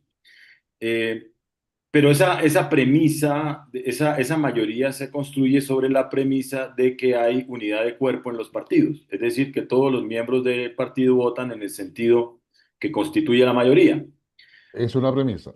Sin embargo, es una premisa que en algunas ocasiones no es real y, digamos, como pasa hoy, por ejemplo, en el Senado norteamericano, donde cabe la posibilidad que dos o tres parlamentarios, dos o tres senadores hagan un voto diferente al mayoritario partidista. En Colombia también pasa y no sé si exista, y aquí va la pregunta, si exista, así como acá, así como, o no existe, así como no existe en Colombia, un elemento que implique que haya un imperativo de cuerpo, sino que, para decirlo algo coloquialmente, aquel parlamentario que con algún interés especial, a veces de conciencia, a veces subterráneos, es decir, el gobierno lleva a cabo unas acciones que pueden satisfacer un interés regional y el parlamentario se aparta de la mayoría de su partido y debilita o fractura ese potencial mayoritario. ¿Existe algún marco diferente del político para garantizar esa unidad partidista? No hay. Digamos, de hecho, se ha discutido en el Congreso la posibilidad de volver a instalar la orden de partido como un elemento vinculante cuando tú eres electo por una lista o por un partido político, en términos de que no puedes votar en contra de lo que la bancada representada en el Congreso acuerda votar. Eso acá en Chile no existe y eso claramente genera, digamos, una mayor discusión al interior del propio partido entre los diputados y por supuesto eso tiende a generar una desviación en los resultados de las votaciones. Ahora, yo quiero agregar otra cosa respecto a eso. Los partidos son importantes, pero en aquellos países que son presidencialistas, como el caso nuestro, acá en Chile, es muy relevante cómo el presidente toma decisiones. Nosotros hemos pasado de toma de decisiones con Bachelet, que es un esquema colaborativo, ¿ya? Pasamos por Piñera, que es un esquema unipersonal, llegamos a Boris, que es un esquema delegativo en toma de decisiones. Entonces, ¿por qué es importante esto que digo? Por lo menos en términos de querer dar un aporte. Porque si yo tengo la realidad que tú mismo, Roberto, has descrito, donde efectivamente los diputados, los parlamentarios pueden no seguir la línea del partido o la línea, digamos, mayor del programa al cual ellos han adherido, la responsabilidad mayor de poder generar el alineamiento reside en quien tiene el poder real, que es el presidente. ¿Ya? Es el presidente donde debe tener la capacidad de negociar, de diálogo primero y negociación después. O sea, en política no hay que olvidar que primero se dialoga y después se negocia. Y muchos quieren negociar sin dialogar. Y es ahí donde los choques son evidentes y las separaciones digamos, y el disenso se hace cada vez más profundo. Entonces, yo diría que ahí tenemos un tema que no es menor. Es decir, nosotros nos ocupamos mucho de qué cosas pasa en el mundo de los partidos políticos, pero los partidos políticos digamos, son endógenos, o sea, es decir, se van dando vida a sí mismos, y en la medida que se separan, otros vuelven a surgir. Pero los partidos políticos inevitablemente se someten a quien tiene el poder. Si es que el poder es bien ejercido, y bien ejercido no significa que sea por la bondad, qué sé yo, o la virtud, sino que sea bien ejercido en términos de poder darle a cada cual lo que necesita para que te apoye en lo que requieres. ¿Ya? Digamos, y esa es la virtud.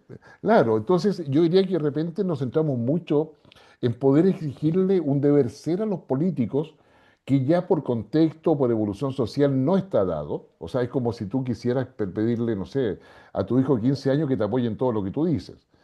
Que hace 30 años atrás era exigible. Hoy día claramente tu hijo de 15 años te va a mirar, se va a dar la media vuelta y se va a ir, sí, pues, si es que lo hace de esa manera, o si es que no te confronta directamente respecto a lo que tú estás pidiendo. Bueno, la sociedad hoy día ha evolucionado. Entonces, yo creo que vale la pena, junto con tener este diagnóstico, lo que pasa a nivel parlamentario, preguntarse por qué no se alinean. Claro, la primera respuesta es evidente por el fraccionamiento ideológico al interior de su sistema endógeno que poseen, pero lo otro es la motivación para la alineación. ¿Ya? Y yo creo que ahí hay un déficit evidente en la toma de decisiones presidenciales, porque además dentro del ámbito presidencial, y en esto me refiero mucho a Chile, pero también pensando en Colombia, los distractores para el debate político finalmente también provienen de presidencia. ¿Ya?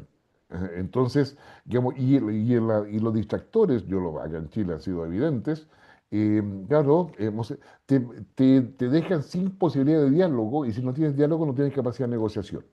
Entonces aquí tenemos una manipulación, ¿ah? A ver, digámoslo en términos positivos, por la ingenuidad de los actores políticos, ¿ya? O por la falta de visión respecto a comprender los procesos democráticos en los cuales estamos y que son completamente distintos a lo que conocimos hace 10, 20 o 30 años atrás.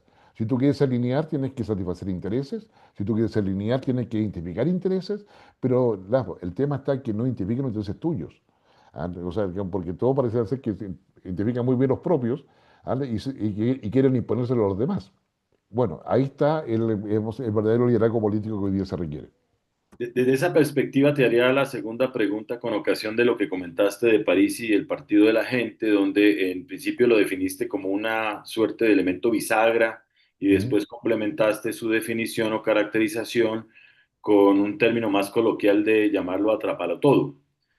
En el siguiente sentido, ¿es este surgimiento, esta tendencia, algo con potencial de desarrollar elementos de diálogo y negociación con las diferentes fuerzas, en tanto el fraccionamiento y la multiplicidad de partidos debilita el potencial desarrollo de ideas mayoritarias y por lo tanto imperativas que favorezca un diálogo y una negociación que lleve a una construcción de un gobierno y una gobernabilidad razonable o adecuada, o al menos en un razonable sentido de búsqueda de unidad y no de confrontación? ¿Es esa tendencia algo así? Lo digo porque en Colombia lo llamaríamos como el de los tibios, los que no están ni aquí ni allá. Y yo formo parte de alguien a quien señalan de ser, desde algunas perspectivas, una alternativa política que denominan tibio, porque se niega a ubicarse en alguna de las dos tendencias a las que se le aducen ser actores de una confrontación ideológica política que no benefician. Ya, ya, ya. A ver, Parisi gana votos. Su frase más famosa, si tú quieres que el más impacto tiene, para no ir a una cosa tan densa, era ni facho ni comunacho. Esa era su frase. Yo no soy ni facho ni comunacho. Bien. ¿Ya? ¿Ya? Esa era su frase. ¿Ya? Entonces, claro, eso motivó a mucha gente de que, no me gustan los comunistas, no me gustan los fachos, por lo tanto voto a Parisi. Entonces, la categoría de partido atrápalo todo, es una categoría que está dentro de la ciencia política para aquellos partidos que se dedican a cazar votos y buscan, yo diría, las frases necesarias para poder hacer eso. Es decir, la oferta necesaria. Parisi, para conformar su lista parlamentaria, prácticamente hizo un casting. O sea, digamos, suponte tú, Roberto, ven para acá, a ver, ¿en qué zona vives? Ya, déjame ver analizar tus redes sociales, cuántos likes tienes, cuántos adherentes tienes.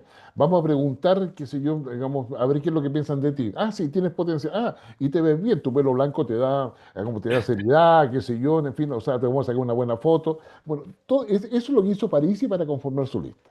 Ingeniería electoral. Es absolutamente ingeniería electoral, ¿ya? Entonces, y le resultó. Pero le resultó no porque haya sido bueno, sino porque el electorado, ese 25% que mueve la aguja, está aburrido de los otros. Entonces, la solidez ideológica de Parisi es un misterio. O sea, digamos, tiene las ideas, las propuso y fue premiado con el voto. Pero ¿tiene la capacidad de realmente de ser un partido articulador de acuerdo dentro del Congreso o ser una contraparte creíble frente al próximo presidente? No lo sabemos. Esa es la No lo, pregunta. no lo sabemos. O sea, yo diría, no lo sabemos. Muy bien. Muchas Entonces, gracias. Muy amable. gracias, Roberto. Pregunta Hatem. Hatem, que vivió en Chile. Gracias. Sí, señor. Profesor, primero que todo, muchas gracias por esta exposición, esta presentación tan clara, diría yo, tan didáctica para nosotros en este momento en Colombia. Siempre dijimos que había una gran similitud entre los procesos políticos, sociales y económicos que vivía Chile y Colombia. Decíamos que todo lo que pasaba en Chile repercutía en Colombia y eso se hizo muy evidente luego del estallido delincuencial del 2019, cuando los mismos factores que lo generaron en Chile se insertaron en Colombia, generando el mismo caos y el mismo desorden. Y que, pues, por supuesto, posteriormente terminamos en los gobiernos de Boric en Chile y de Petro en Colombia. Es decir, las similitudes y los ejemplos de Chile son realmente importantes para nosotros tener en cuenta. Más que unas preguntas, profesor, yo quisiera como hacer unas reflexiones en ese mismo sentido. Yo veo primero en su exposición y en los análisis dos hechos muy concretos. Y son, el próximo presidente de Chile, pues es José Antonio Kast. Eso simplemente con la adhesión de Kaiser y de Evelyn Matei, más, como dice usted, los de París y que se le vayan para allá, yo creo que le dan una amplia victoria ahorita en el mes de diciembre. ¿De cuánto más o menos? ¿De cuánto sería? Difícil saberlo, pero sí creo que va a haber una diferencia grande, va a haber un porcentaje del más del 20%, diría yo. No sé si estoy siendo muy arriesgado. Es decir, más del 51. Sí, yo creería que sí, sumando a Kaiser y sumando a Evelyn y sumando la mitad de París, sí, yo creo que sí. Ahora, yo te diría, si me permites, digamos, habiendo dicho que Jara no tiene de dónde sacar votos, es evidente que va a perder y por lo tanto el triunfo sería de Kast. Frente a esa fotografía, que coincidimos, yo diría, la gran parte de sí, todos los analistas en general acá en Chile sobre eso, y que Jara tiene que hacer mucho esfuerzo para lograr siquiera acercarse al 50%, el objetivo político evidente, considerando que el Partido Comunista lidera y apoya a Jara, es lograr que Kast saque el menor porcentaje posible y que si gana, ojalá gane por el 50,1%. ¿Ya? Entonces, acá hay encuestas que hablan de que Kast estaría ganando sobre el 60%. Hay encuestas que sobre el 58%. Yo, en lo personal, creo que va a estar entre 54 y 56%. Ahora, si saca más es bien. Pero, digamos, más allá de lo que uno estime cuánto va a sacar Kast, lo que sí te quiero decir es que a mayor diferencia a favor de Kast, menor capacidad de oposición va a tener la izquierda en cualquiera de sus expresiones acá en Chile. A menor diferencia entre Jara y Kast, la oposición va a ser mucho más potente y va a validar más violencia. ¿Ya? Entonces el tema hoy día es concentrarse en cuánto es la diferencia de Kast en la segunda vuelta. No basta que gane, Porque hoy día, o sea, que gane Kast significa, ¿sí? Mira tú lo que está pasando, es decir, digamos, vamos, te invito, Adam, que nos vayamos a Estados Unidos a asesorar a Trump, ¿ya? Y veamos qué es lo que está pasando. ¿Ya? Ecuador, Bolivia, Argentina, ahora Chile, ¿ya? Digamos, Paraguay, ¿ya? Y el próximo año le toca, mira tú, a Colombia, a Brasil y a Perú, ¿ya? Digamos, tienen elecciones el próximo año. Entonces, desde Estados Unidos, Donald Trump lo invita a su avión, porque como todas las grandes decisiones las toman en el avión presidencial, ¿ah? Ahora, eso por seguridad en todo caso, ¿ah? Pero la toman en el avión presidencial, claro, ganen gente de cualquier derecha, da lo mismo, ¿ah? O sea, que a Trump créeme que no le importa mucho si es una derecha de un tipo, le importa que sea un gobierno que pueda negociar a favor de Estados Unidos. ¿Ya? Ese es el objetivo principal. Para nosotros es un tema ideológico, para él no. ¿Ya? O sea, tú miras lo que ha hecho con Arabia Saudita, o sea, lo nombró socio de esta OTAN, ¿ya? O sea, en la práctica. O sea, es decir, el pragmatismo de él. Entonces, no hay que equivocarse acá en esto de que Trump no da apoyos ideológicos. ¿Ah? Da apoyos conforme a sus intereses que pueda negociar. ¿Ya? Que obviamente coincide porque él defiende el capitalismo, por lo tanto, las únicas coaliciones que defienden el capitalismo son la de derecha, ¿ya? Digamos, no las de izquierda, pero esa es la coincidencia, porque la coincidencia viene de ese nivel, no del nivel ideológico, que es lo que muchas veces no entendemos acá en América Latina porque pensamos, no, la ideología para allá, la ideología para acá, no.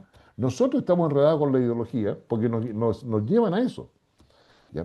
Acá en Chile pasó, es decir, digamos, pasó con el estallido social o delincuencial o insurreccional, como también se le llama en Chile, ¿ya?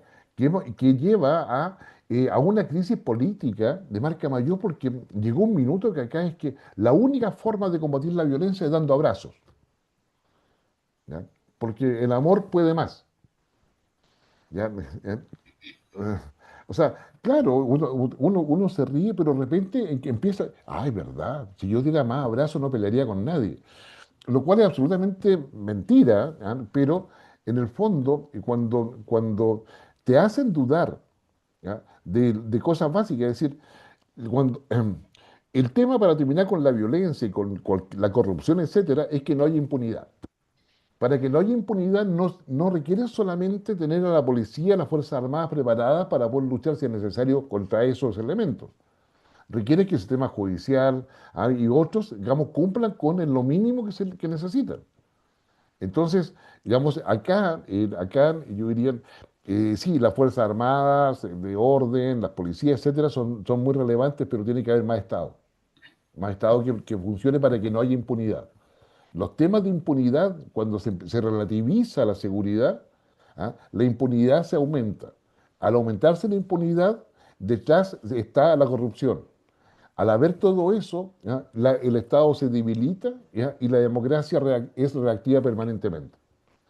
Entonces, esa ecuación, yo creo que hay que revisarla para poder justamente colocar los valores que son necesarios sobre la mesa, y tener los liderazgos y las propuestas que sean mínimas sobre eso.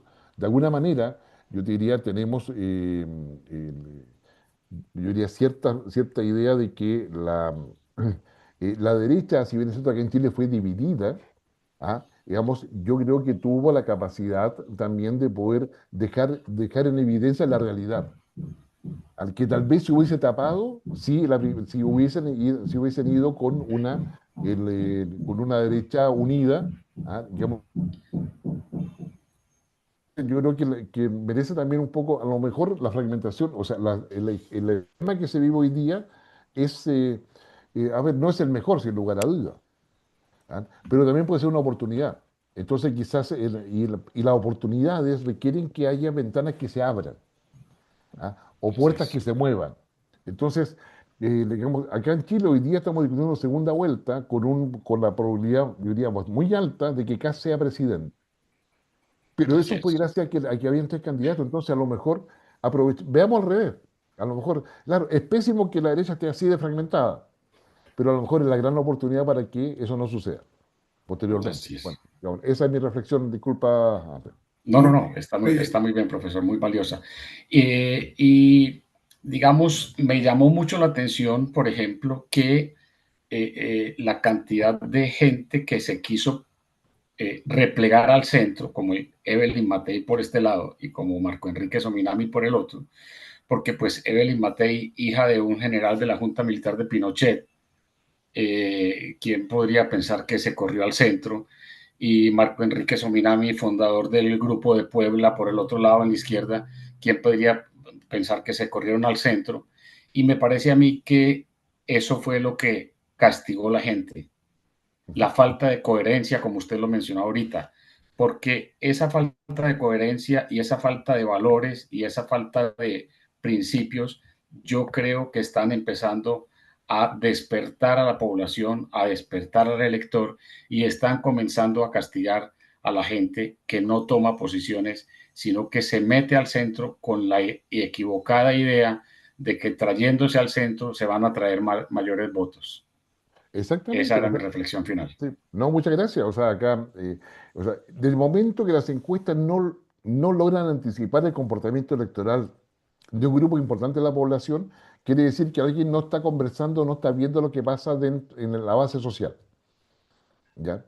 Y esa base social, digamos, valora, como tú dices, la credibilidad y la coherencia. Así que yo totalmente de acuerdo con eso. Muy bien. Ahora un colombo chileno universal. A ver, Rafael, adelante. Gracias, querido hermano. Felicitaciones, Guillermo. Una sólida presentación, muy didáctica, y estamos suficientemente informados para tomar la mejor decisión de lo que puede ocurrir el 16 de diciembre en la segunda vuelta. Me remonto a mi llegada a Chile en el año 2005, cuando se estaba iniciando el gobierno de la presidente Michelle Bachelet. Luego asistí al gobierno de Sebastián Piñera. Luego asistí al segundo gobierno de la presidente Bachelet. Nuevamente asistí al segundo gobierno de Piñera y finalmente estamos en el gobierno de Boric. ¿A qué me refiero con esto? Que Chile ha sido gobernado en los últimos 20 años, 16 años, por dos personajes de la política chilena, Bachelet y Piñera. De tal manera que en Chile, si fuéramos a hablar de ideologías, se divide entre personas de izquierda y personas de derecha. Básicamente es cortando por lo raso, sin ideologías, así se expresa la gente. Luego vinieron dos procesos constitucionales, que también tiene que ver mucho en lo que está pasando hoy en día. El primer proceso constitucional fue ganado, dominado por la izquierda y fracasó con el 64% de desaprobación. Luego vino el segundo proceso constitucional ganado, liderado y llevado a cabo por la derecha. También fracasó. ¿Qué quiero decir con esto? Que en el ente colectivo del votante chileno dio a entender que no quería ningún extremo en caso de reformar la Constitución, sino que irse mejor al centro. Y luego vino el gobierno de Boris, que ya está llegando a su fin. En 4 meses termina su periodo. El 11 de marzo del 2026 sería la posesión del nuevo presidente de Chile. Ahora volvamos a lo que comentaba Guillermo acerca de Jara versus Kast. Jara reunió 3.400.000 votos y Kast reunió 3 millones de votos en la primera vuelta. Kaiser logró 1.800.000 votos. Matei logró 1.600.000 votos. Y se presentó Parisi en el tercer lugar con 2.500.000 votos. La gran sorpresa de la jornada electoral de la primera vuelta. Kast moderó su estilo en el sentido que generalmente Kast estaba percibido como persona de extrema derecha. Y Jara también moduló su estilo, yéndose un poquito más al centro, porque era del Partido Comunista, con una militancia impecable, y fue la ministra de Boric del Trabajo. Y como ministra del Trabajo logró meter la reforma laboral con las 40 horas semanales para todos los trabajadores en Chile, con lo cual consiguió mucho adhesión de todos los trabajadores de la República de Chile. ¿A qué voy con esto?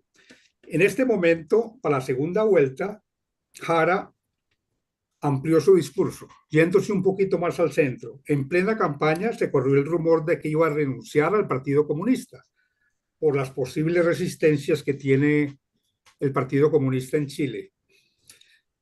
Y Kast hizo también su discurso un poco más al centro, no tan extremo como fue la primera vez que se presentó. ¿Qué querían ambos candidatos? Pues lograr coger la gente del centro. Y se presentó Parisi con 2.500.000 votos, de los cuales podemos decir, como dice Guillermo, un 20% no van a querer votar por ninguno de los dos contendores a la presidencia, un 40% posiblemente puede ser irse para Jara y otro 40% para Kast. ¿Por qué? Porque Kast influyó mucho y trabajó mucho sobre el esquema de la seguridad. Y Jara en este momento acaba de decir que retoma los principales proyectos que tenía Parisi, como son, por ejemplo, suprimirle el IVA a todos los medicamentos en Chile, que es una medida muy buena para toda la gente. Por ejemplo, máximo 5 millones de salario a los ministros y al presidente, y que de ahí no pasara. También Jara acaba de adherir eso a su programa político. Kast, sin embargo, sigue trabajando en temas de de seguridad social y la lucha contra el gobierno de Boric, de izquierda, y simplemente siempre asimila a que el gobierno de Boric es el mismo gobierno que podría sacar Jara. Haciendo cuentas y sacando la calculadora, me refiero a lo siguiente, Guillermo, a ver qué podemos conversar sobre eso. Kast sacó 3 millones de votos, sumémosle solamente un 80% de los votos de Kaiser, le daría más o menos una suma de 1.200.000 más, y sumémosle un 70% de los votos de Matei. Y le daría aproximadamente 900.000 votos. En síntesis, Kast podría salir con 5.500.000 votos, con un 55%, y Jara podría sumar lo Artés, ya lo tiene sumado, y sumaría lo de los votos de Parisi, pongámosle un 60% de los votos de Parisi. Los demás los dejo en voto en blanco o votos nulos. Con lo cual Jara podría sacar 4.500.000 votos. Esa sería mi predicción para la segunda vuelta.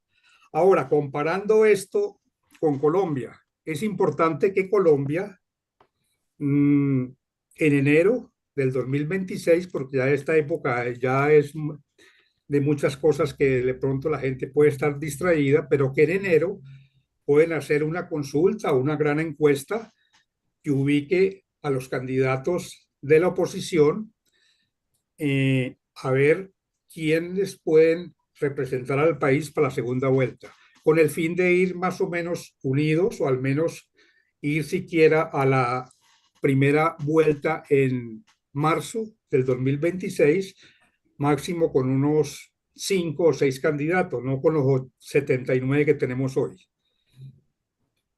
¿Qué opina Guillermo de esta Bueno, presentación? querido Rafael, gracias por todo el complemento analítico que le has colocado, y también gracias por hablar de los votos. De hecho, en análisis electoral uno no trabaja con porcentajes, trabaja con los votos, digamos, con los números completos, para poder hacer justamente lo que ha hecho Rafael ahora. Yo diría, hoy día estamos en la campaña de segunda vuelta acá en Chile, Y lo que va a marcar la diferencia, más allá que Jara tome digamos, o se apropie, o sea, porque lo relevante es que Jara se está apropiando sin el permiso de Parisi y de sus ideas. Y Parisi no se lo va a dejar pasar. Parisi es más pro derecha que pro comunista, créeme que sí. ¿Ya? Entonces no se lo va a dejar pasar. O sea, sí, porque el Jara puede decir yo tomo esto de Parisi, pero eso es parte de la soberbia también que del Partido Comunista particularmente, que, más que de la izquierda en general, ¿ya? Y también es una forma de generar un conflicto político. A Jara le conviene la polarización a todo evento, ¿ya? Porque con eso disminuye el voto hacia Kast, de Kast, que lo que yo te he explicado. Ahora, otro tema importante como complemento a lo que tú señalas, si, acá en Chile el aumento de votos en París y también en Kaiser tienen que ver, digamos, y si yo voy a ver lo que hizo Milei ahora en Bolivia, y lo que hizo Noboa también, que tuvo que hacerlo, de hecho, eh, fue el trabajo territorial de acercarse a la gente, ¿ya? O sea, Paz Pereira se recorrió todo Bolivia, en camioneta, por tierra. No es que llegaba como gran candidato en avión, helicóptero, qué sé yo, ahí lo tomaban en un auto, lo llevaban al lugar de reunión. No, caminó. Yo creo que en Colombia, yo creo que la idea de que la paz se consigue firmando papeles, yo creo que está un poco ya debilitada. O sea, se requiere, es decir, no bastan los papeles si no hay una institucionalidad fuerte que la respalde. Y esa institucionalidad fuerte tiene que ser del país y no externa, por decirlo en términos muy sintéticos. Y se requiere un candidato que conozca el país, ¿ya? Que conozca el país real. ¿Ya? Una de las mayores críticas que acá en Chile se hacen a los políticos es que no conocen el país real. ¿Ya? Una de las cosas que tiene Boric es que él cuando va a una región por alguna actividad se aloja en un hostal, por ejemplo. ¿Ya? No se aloja en el hotel 4 o 5 estrellas que pueda haber en la ciudad, o en el mejor hotel de la ciudad. En cambio, sus ministros sí. ¿Ya? Entonces, y eso le da a Boric el 30% permanente que tiene en la encuesta de opinión. Uno puede decir que no es mucho, que es poco, etcétera, pero ha sido inamovible, incombustible eso. Si el tema está en que ese apoyo que tiene Boric, Jara no lo capitalizó.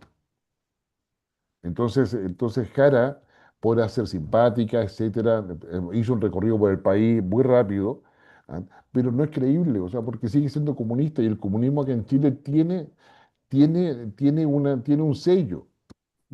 O sea, es decir, digamos, no es que estemos en contra del comunismo ni cosa parecida, digamos, se acepta que existe, pero no más que eso. ¿Ah? Digamos, o sea, podríamos, cuando quieran una charla completa sobre el rol del Partido Comunista en la democracia chilena o en la historia política chilena, ningún problema. Entonces, yo te diría, y tenemos eso, creo que unos temas es que si quieres posicionar un candidato al que realmente vaya, que parte desde la base hacia arriba.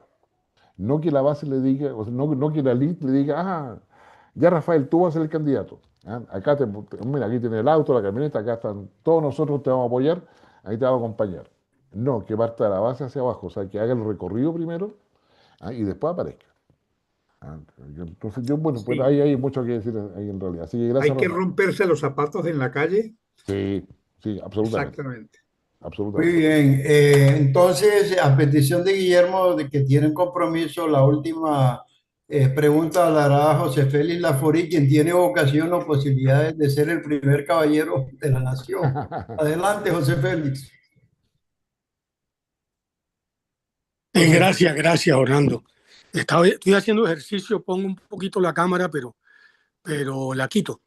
No, a ver, yo quiero una pregunta y después una reflexión a partir de un elemento que con mucha claridad mostró el profesor. La pregunta es, ¿cuál de las encuestadoras estuvieron más asertivas en el proceso que acaba de pasar? ¿Y cuál de ellas son las que tienen más credibilidad? Y luego, en la presentación que usted hizo, a mí me llamó mucho la atención que los mayores de 54 años son los que le votan al Partido Comunista, son los que le votan a esa izquierda. Es decir, aquellos que les tocó vivir, en algunos casos, lo que fue el fracaso del gobierno de Allende,